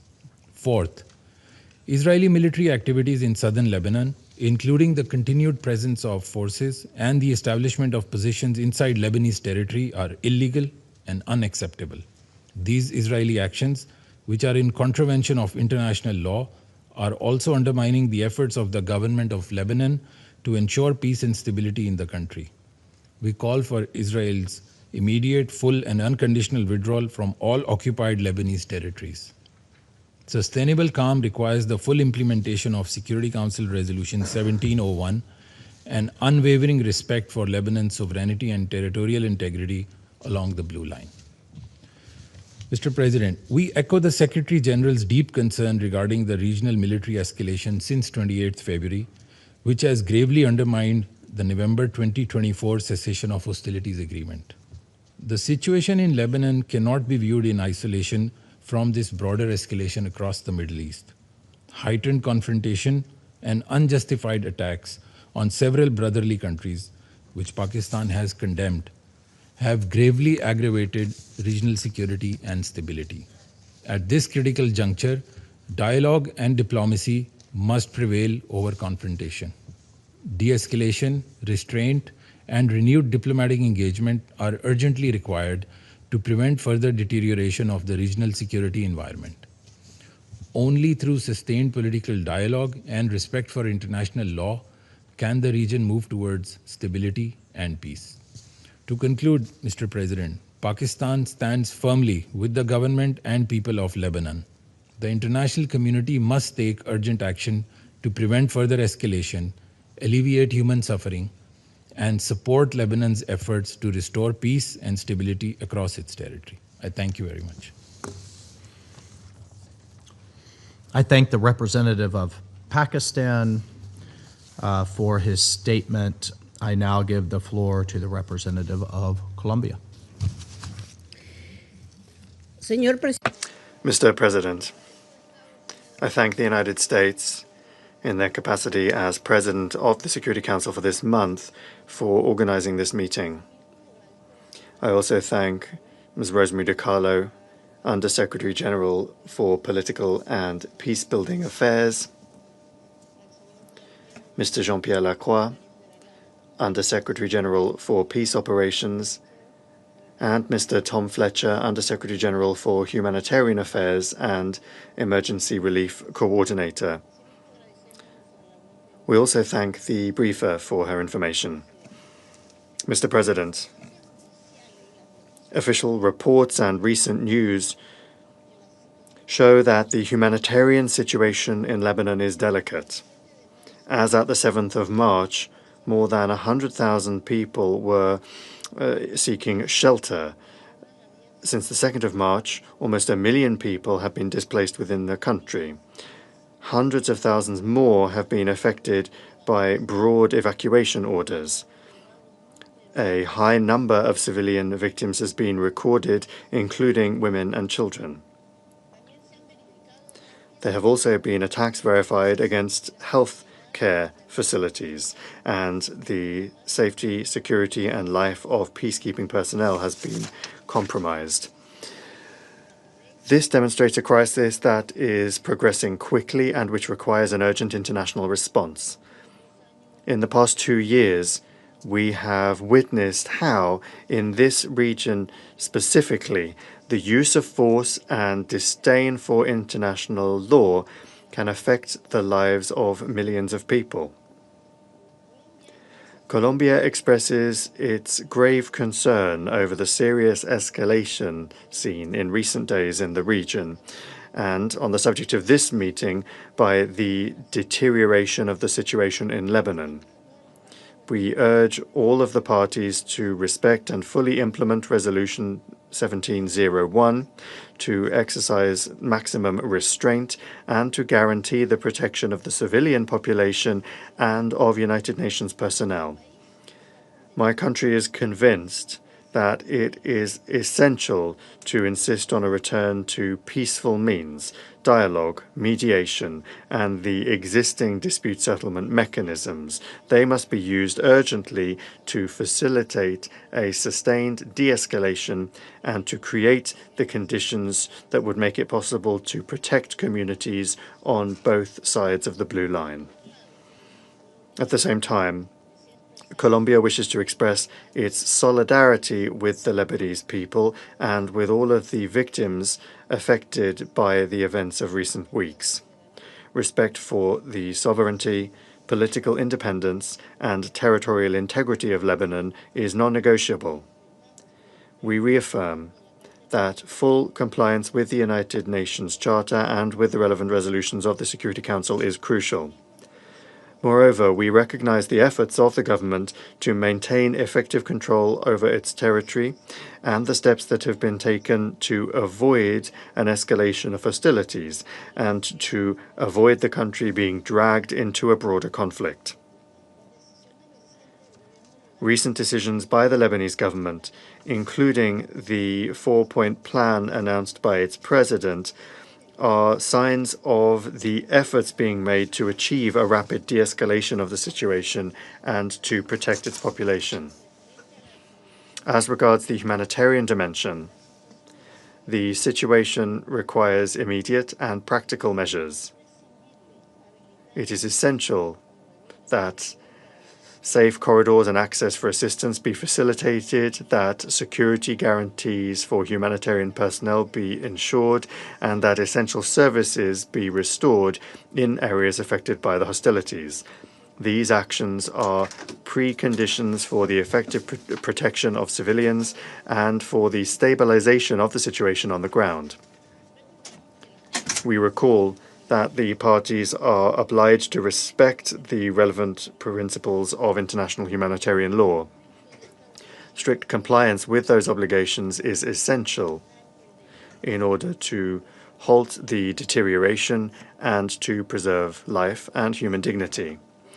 Mr. President, Colombia condemns any attack on United Nations personnel and emphasizes that the protection of its personnel and the inviolability of its facilities is essential. All parties have the legal and moral obligation to guarantee their security in accordance with international law and with the decisions of the Security Council. Any threat or attack undermines the UN's ability to maintain international peace and security, as well as to verify incidents and to provide humanitarian assistance. We wish to condemn the attack that took place on the 6th of March, and we express our solidarity with the members of the mission that were affected. UNIFIL continues to play an essential role, working with dedication to prevent the escalation of tensions and to protect civilian communities. Colombia reiterates its support and gratitude for the members of the mission, with the understanding that their work in such a complex context is essential. Thank you very much. I thank the representative of Colombia for her statement. I now give the floor to the representative of Somalia. Thank you, Mr. President. I have the honor to deliver this statement on behalf of the A3, namely the Democratic Republic of Congo, Liberia, and my own country, Somalia. We thank USG DiCarlo, USG Lacroix, and USG Fletcher for their comprehensive briefings. We also thank Ms. Lynn Harfouch for her valuable contribution. We welcome the participation of the representative of Lebanon in today's meeting. The A3 views the escalation of hostilities in Lebanon since the beginning of March with the utmost gravity and concern.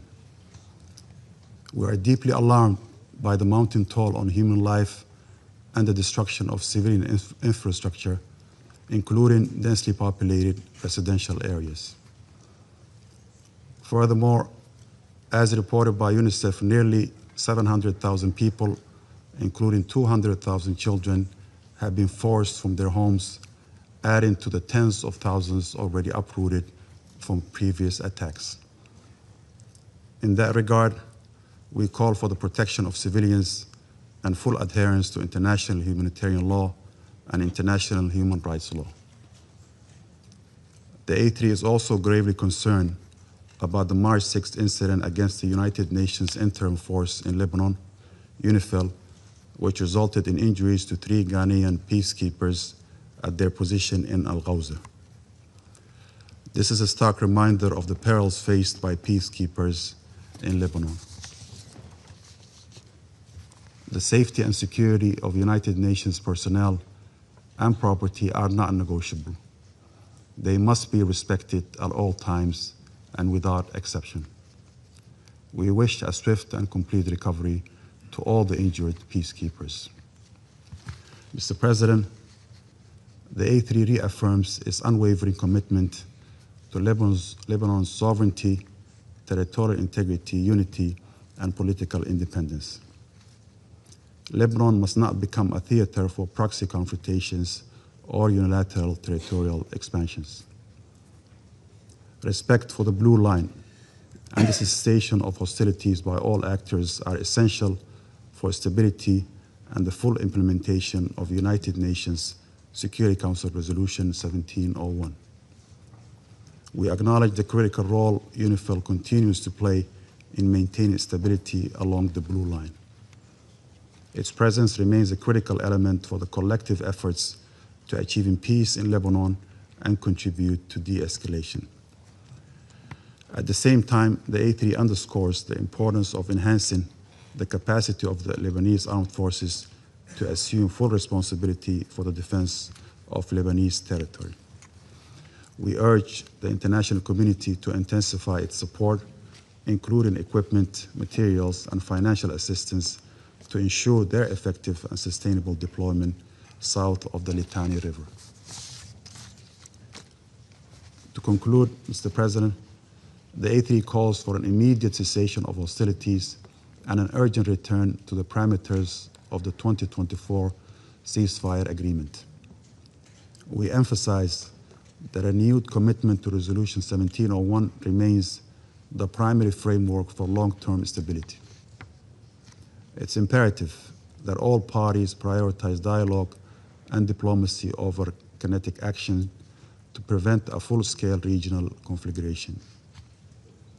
Achieving a comprehensive, just, and lasting peace in the Middle East is only viable through genuine commitment to diplomacy in accordance with international law and the UN Charter. We stand in solidarity with the people of Lebanon, and we urge this Council to act with unity and resolve to restore peace and uphold international law. I thank you. Thank you to the representative of Somalia for the statement. I shall now make a statement in my capacity as the representative of the United States. I add my thanks and appreciation to all of our briefers today. Colleagues, the United States condemns the attacks that Hezbollah, a longtime proxy of the Iranian regime, has launched against Israel. Hezbollah has yet again made it clear that it does not represent nor does it defend the people of Lebanon. It defends the interests of the Iranian regime. It is nothing more than a proxy and, frankly, an obstacle to Lebanon becoming a peaceful, stable, and functioning state, something I think we all would like to see and encourage. We recognize Israel's legitimate security needs and its right to defend itself from the Iranian regime and Hezbollah, which are two sides of the same coin. And we ask all of you, we ask our colleagues, how long will the world continue to tolerate the Iranian regime as the world's largest state sponsor of terrorism, sowing havoc around the world as it seeks to export its so-called revolution?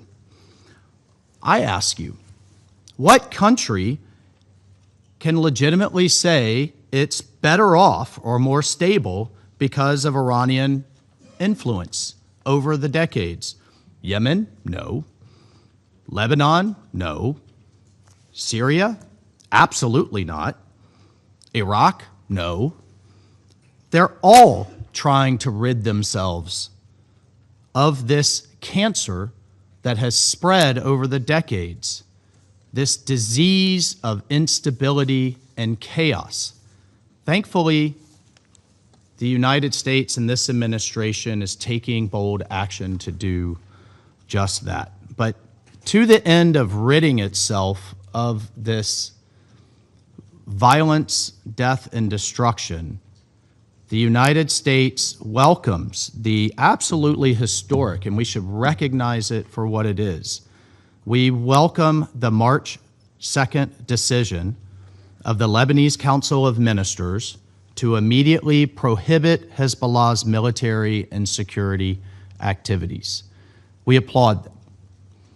As the government of Lebanon said in its letter to this council on March 2nd, these activities, the activities of Hezbollah, disregard the will of the majority of the Lebanese people. In fact, it's endangering them. That statement is an absolutely historic milestone on the road to ending Hezbollah's long and destructive influence in Lebanon.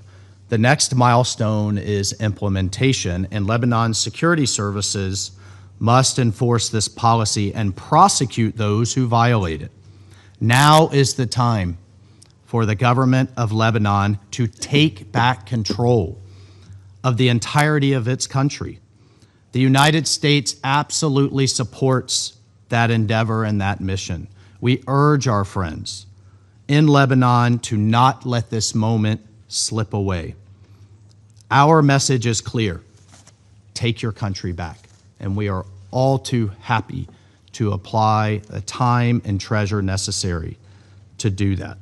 The United States also commends the actions of the Lebanese government to expel Iran's Islamic Revolutionary Guard Corps, the IRGC, which has undermined Lebanese sovereignty for decades and provides oxygen, provides money, provides weapons to Hezbollah's terrorist plots in Lebanon and across the globe. The world must now come together in supporting Lebanon's efforts. The world must come together now in supporting Lebanon's efforts to exercise its sovereignty across every inch of Lebanese territory. The United States stands with the Lebanese people who were dragged into yet another war by Hezbollah at the behest of Iran. We are responding to the civilian consequences of this recklessness by providing immediate, life-saving humanitarian assistance to hundreds of thousands of now displaced Lebanese. Since 2012, The United States has provided more than $4.4 billion in humanitarian assistance to support Lebanon. And we commend the many humanitarians on the ground who are aiding in this effort. We also express our hopes for the full recovery for the UNIFIL peacekeepers who were recently injured. Peacekeepers take on exceptional risks in these conflict zones for the advancement of peace and security. We recognize that, and we call on all parties to respect the safety and security of these men and women as they assume this important role. Colleagues, the international community must unite in supporting the Lebanese government and our Israeli partners in the full implementation of Resolution 1701. I think we've seen real progress in that regard. This council must condemn all acts that undermine Resolution 1701, and the way forward involves the international community standing firmly in support of Lebanon's efforts to exercise its territorial sovereignty and restore state authority. And we will continue to work alongside partners to create lasting peace and security in Lebanon. I thank you. I will resume my function as President of the Council, and I give the floor to the representative of Lebanon for his statement. Mr. President, at the outset, I thank you for convening this emergency session at the request of the French Republic, supported by the United Kingdom, Greece, Denmark, Latvia, and the Kingdom of Bahrain. I also thank Ms. DiCarlo, Mr. Lacroix, Mr. Fletcher, and Ms. Harfouch for the briefings they provided. Mr. President, we meet today at a moment when Lebanon finds itself trapped in a war that it did not choose between Israel and Hezbollah. Israel, which shows no respect for the laws of war and persists in its attacks on Lebanon, and Hezbollah, whose military and security activities have been banned and deemed illegal by the Council of Ministers. Once again, we are confronted with a painful reality that serves neither Lebanon nor the Lebanese people, who are facing death, devastation, and displacement. The number of Lebanese displaced has reached nearly 1 million, many of whom without shelters befitting human dignity. Every morning, we wake up to new casualties among innocent people, including women and children, and to warnings to evacuate entire areas and destruction of both private and public property. This creates extremely difficult conditions for the Lebanese government, which is striving to put Lebanon back on the path of recovery and reform and to rebuild its institutions. Mr. President, we wish to highlight that the Lebanese government has clearly expressed its full rejection and condemnation of the rocket attack claimed by Hezbollah on the 2nd of March. As we informed you in our letter on that same day, our government affirmed that this attack contradicts its decisions regarding the exclusive authority of the Lebanese state over matters of war and peace, and contradicts the principle of refusing to drag Lebanon into the ongoing regional war. This act also constitutes a violation of the cabinet's resolutions and aims at undermining the credibility of the Lebanese state.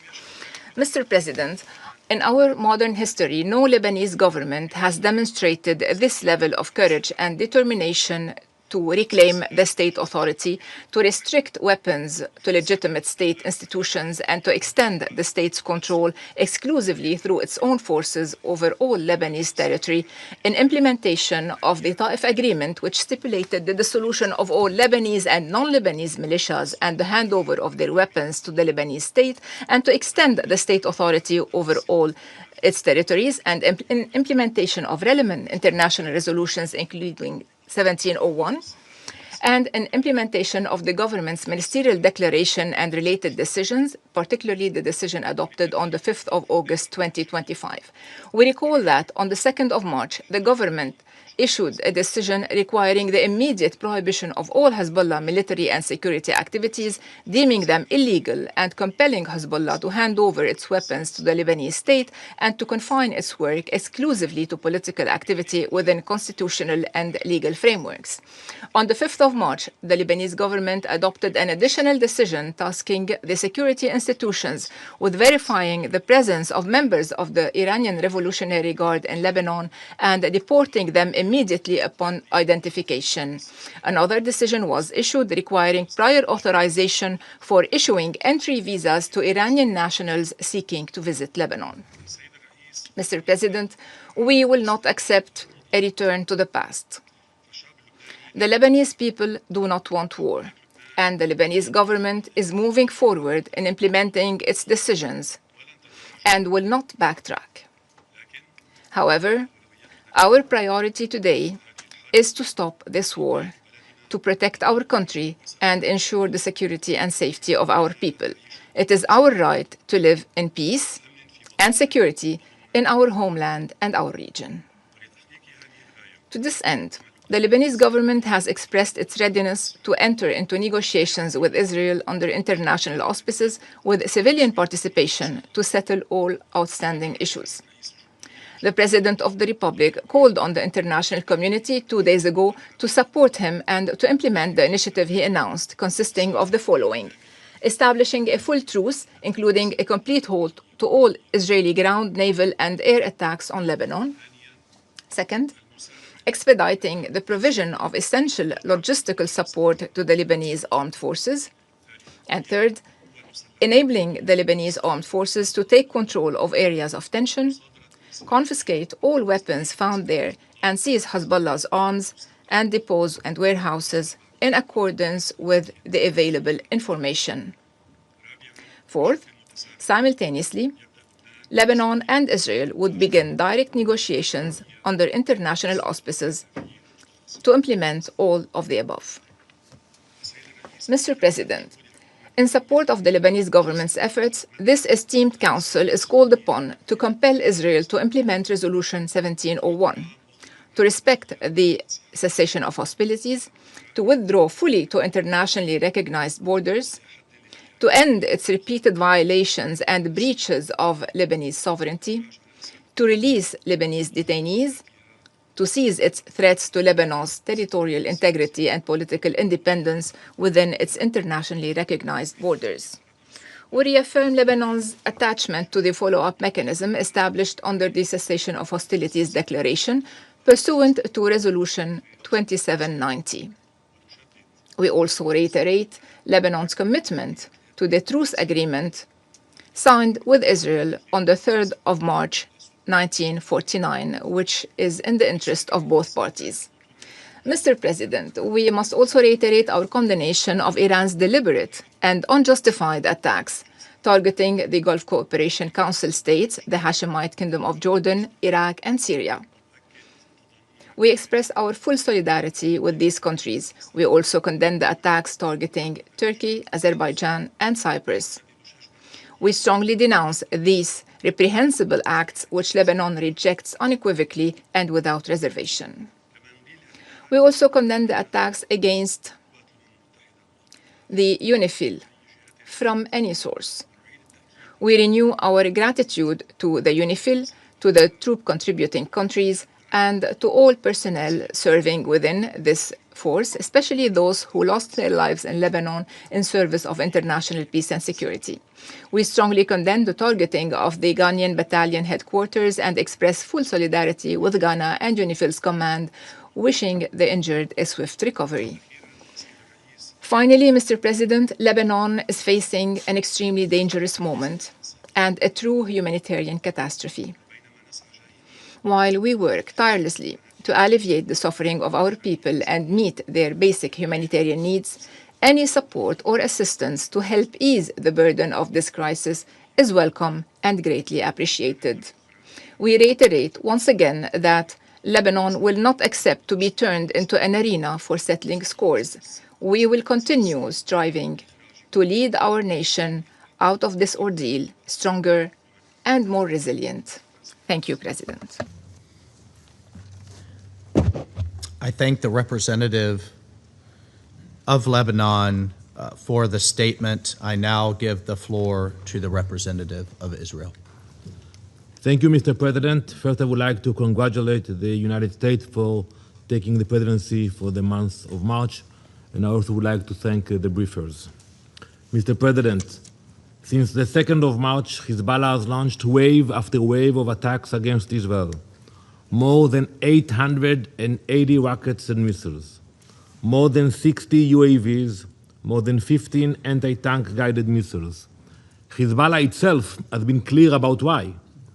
And I quote, to avenge the death of Ayatollah Khamenei, not to defend Lebanon, not to protect Lebanese citizens, but to serve the agenda of the Iranian regime.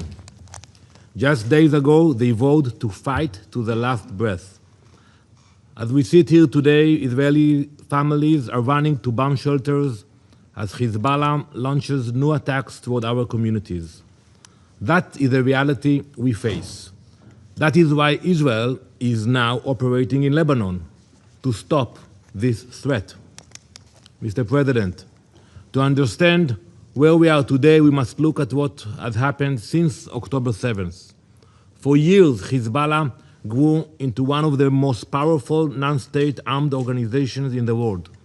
It began way back in the 80s, when Lebanon was in the middle of a civil war.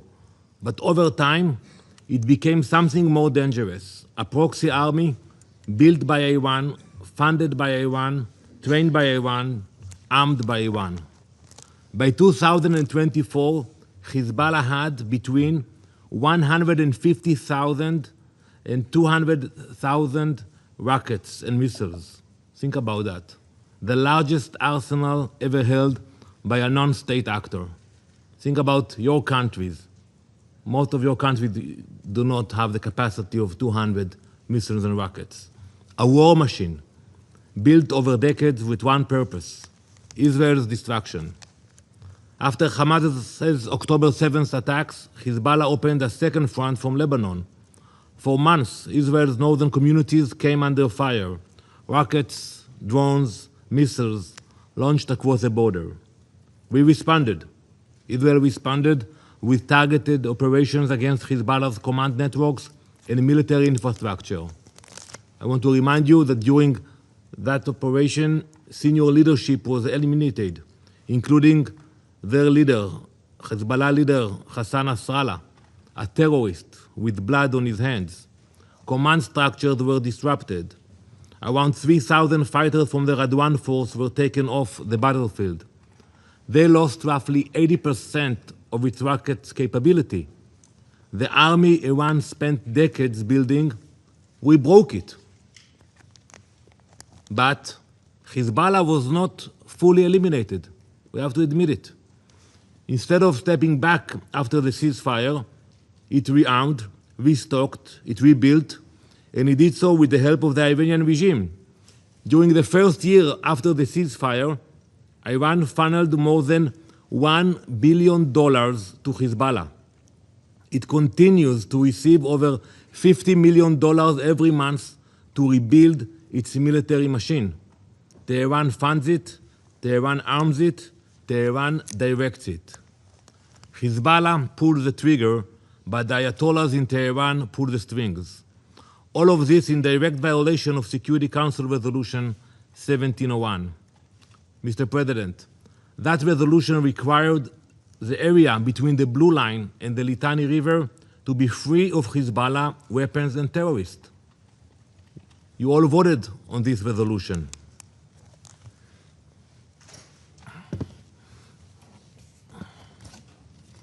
I want to show you this map, which shows launch sites used by Hezbollah to fire rockets, missiles, and drones toward Israel. You know, look where they are. All those dots are south of the Litani River. Hezbollah should not be there. And from these locations, on the first day of these attacks, Hezbollah launched missiles toward Israel. You know, one of the villages here, the village of Bargoz, small village, we have the intel about it. When they send a missile from those areas, southern of the Litani, it takes 30 seconds for the missile to land in Israel, in the northern part of Israel. 30 seconds. Imagine for a minute that you are driving with your family in your car and you hear the sirens and you have 30 seconds. You have to stop the car, you have to look for a shelter, and you have to decide which child you take first to the shelter if you cannot carry all of them. 30 seconds, that's what it takes. Mr. President, since the ceasefire came into effect, Israel has submitted 929 enforcement requests asking the Lebanese armed forces to dismantle Hezbollah infrastructure, launch sites, weapons depots, underground bunkers. However, the efforts of the Lebanese armed forces were not sufficient. Sites that were identified were not dismantled. Sometimes they came there, they took the pictures, and that was it. And today Hezbollah continues to fire rockets at Israel from those same areas. Last August, the Lebanese government instructed its military to prepare a plan to disarm armed militias in the country. We welcomed that decision. It was a momentous step.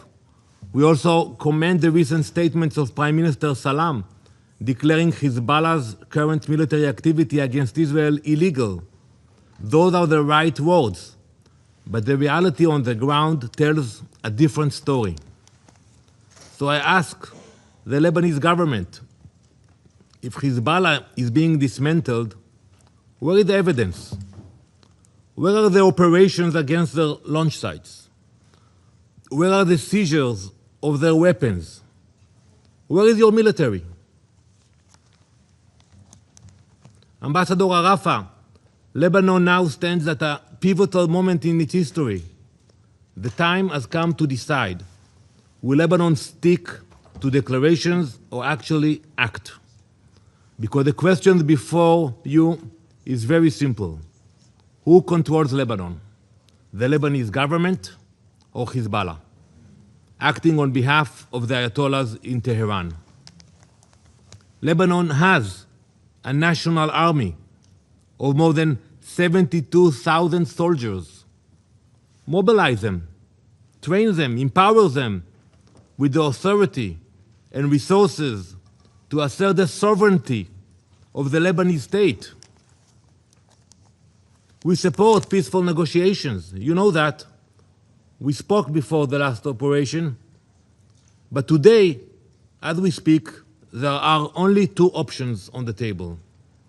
Either the Lebanese government takes real action to restrain Hezbollah, or Israel will use its strength to dismantle this terrorist organization.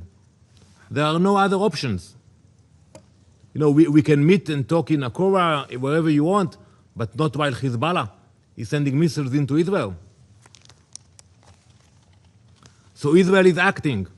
In recent days, the IDF has struck Hezbollah command centers and military infrastructure across southern Lebanon. The IDF has also carried out strikes against assets of Al-Qard al-Qassam network, Hezbollah's financial system used to fund its terrorist activity and rebuild its military capabilities. We have issued evacuation notices to protect Lebanese civilians because we face an enemy that deliberately places them in harm's way. Hezbollah hides behind civilians in Lebanon and firing at civilians in Israel. Mr. President, believe me, Israel does not want to be operating inside Lebanon. But Israel will not accept rockets fired at our people. As we speak, the Iranian regime is losing. And like many failing regimes, it is lashing out at its neighbors across the region, indiscriminately attacking civilians. You will meet at 3 p.m. to discuss that. And its proxy Hezbollah is doing exactly the same to Israel. Many countries in our region have drawn the right conclusion. They are distancing themselves from Tehran, strengthening their defenses, protecting their sovereignty.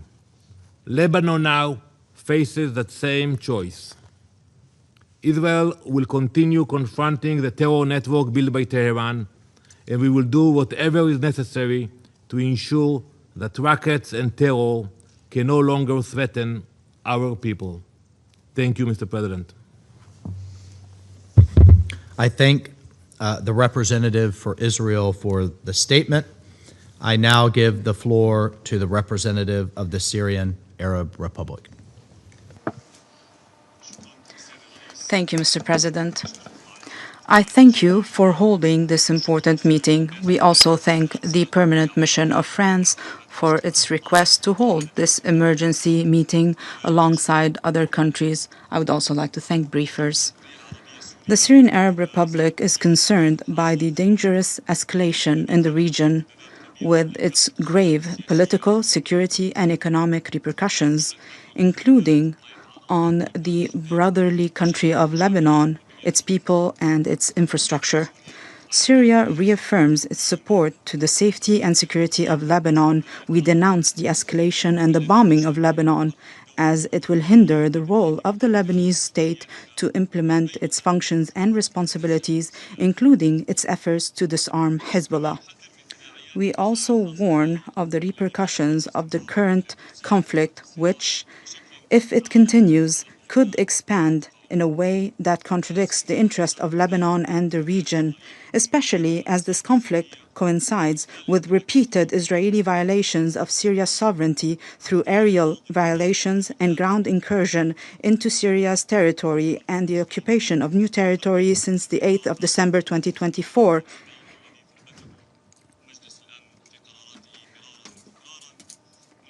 We also welcome in this regard, Mr. President, and we thank the efforts of the United States, led by President Trump, for its role to mediate to resolve this issue. Mr. President, Syria rejects the policies of displacing civilians under the threat of bombing and destruction, as this has grave humanitarian repercussions on Lebanon and Syria, and they will be difficult to contain.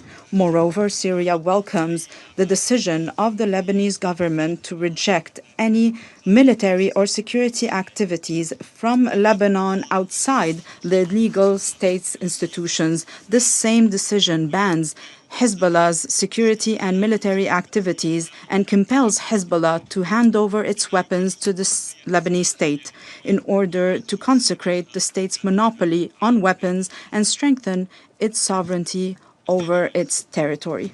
Mr. President, since the fall of the former regime and to this day, Syria and Lebanon have adopted a new approach in their bilateral relations based on mutual respect and common interest. As a result, a number of official visits between the two countries were held to discuss political and technical issues. His Excellency, Syrian President Ahmed al-Shara, yesterday made a phone call with His Excellency, Lebanese President Joseph Aoun, to discuss the current regional developments and their repercussions on the security and stability of the region. Both sides stressed the importance of maintaining the security and safety of both countries. President al-Shara expressed his support to the efforts of President Aoun to disarm Hezbollah and to spare the region the repercussions of the current conflict. Both sides reaffirmed the importance of coordination and cooperation between Syria and Lebanon to maintain the security and safety of both countries and their people, and to prevent any attempts to sow discord and destabilize the region. President al-Shara expressed his support to serious steps taken by the governments of Iraq and Lebanon to protect their countries and prevent any descent towards the conflict. We are convinced that Syria is affected by the direct and dangerous repercussions of this escalation. We believe that Syria's stability is a cornerstone for the stability of the Levant and the region. Therefore, we strengthened our defense forces along the borders with Lebanon and Iraq as a precautionary measure to prevent any spillover of this conflict to Syria's territory and to confront and combat cross-border organizations to prevent them from using Syria's territory to implement their foreign agendas in a way that runs counter with the interest of the Syrian people and the people of neighboring countries. Mr. President, Syria condemns in the strongest terms all forms of the ongoing Iranian attacks against the security and stability of the Arab Gulf countries and Jordan and Iraq. We stand in full solidarity with these countries that are subjected to these wanton attacks by Iran. We call for respecting their sovereignty and territorial integrity. My country also denounces all Iranian statements and procedures on the closure of the Strait of Hormuz, as this jeopardizes the freedom of navigation and international trade, in addition to the energy supplies that impact most countries of the world. Syria calls for de-escalation and for supporting the diplomatic track, as this current escalation is an existential threat for the entire region. It jeopardizes the global economic stability. Syria reaffirms its full and continued support to all efforts to strengthening stability in the region, to give precedence to dialogue and peaceful settlement to resolve the issues of the region and guarantee security and stability for all countries in the region. We also call on the Security Council to compel Israel to end its attacks against Lebanon and the Lebanese people. We reaffirm the unity and territorial integrity of Lebanon. We reaffirm the important role of the Lebanese armed forces as the guarantor of the security and stability of Lebanon. We also reaffirm the importance of preserving the safety of UNIFIL personnel in Lebanon and UNDOF in Syria. We denounce the attack against UNIFIL last Friday, which injured 3 peacekeepers.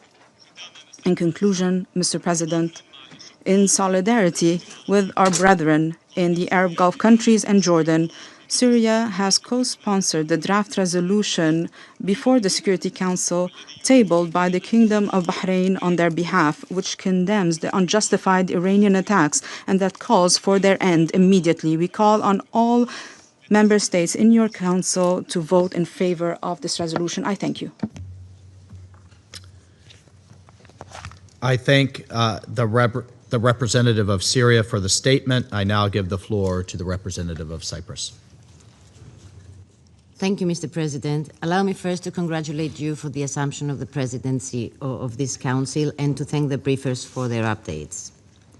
Madam President, Cyprus is a UN and EU member state most closely connected to the region, and Lebanon is not a distant issue for us.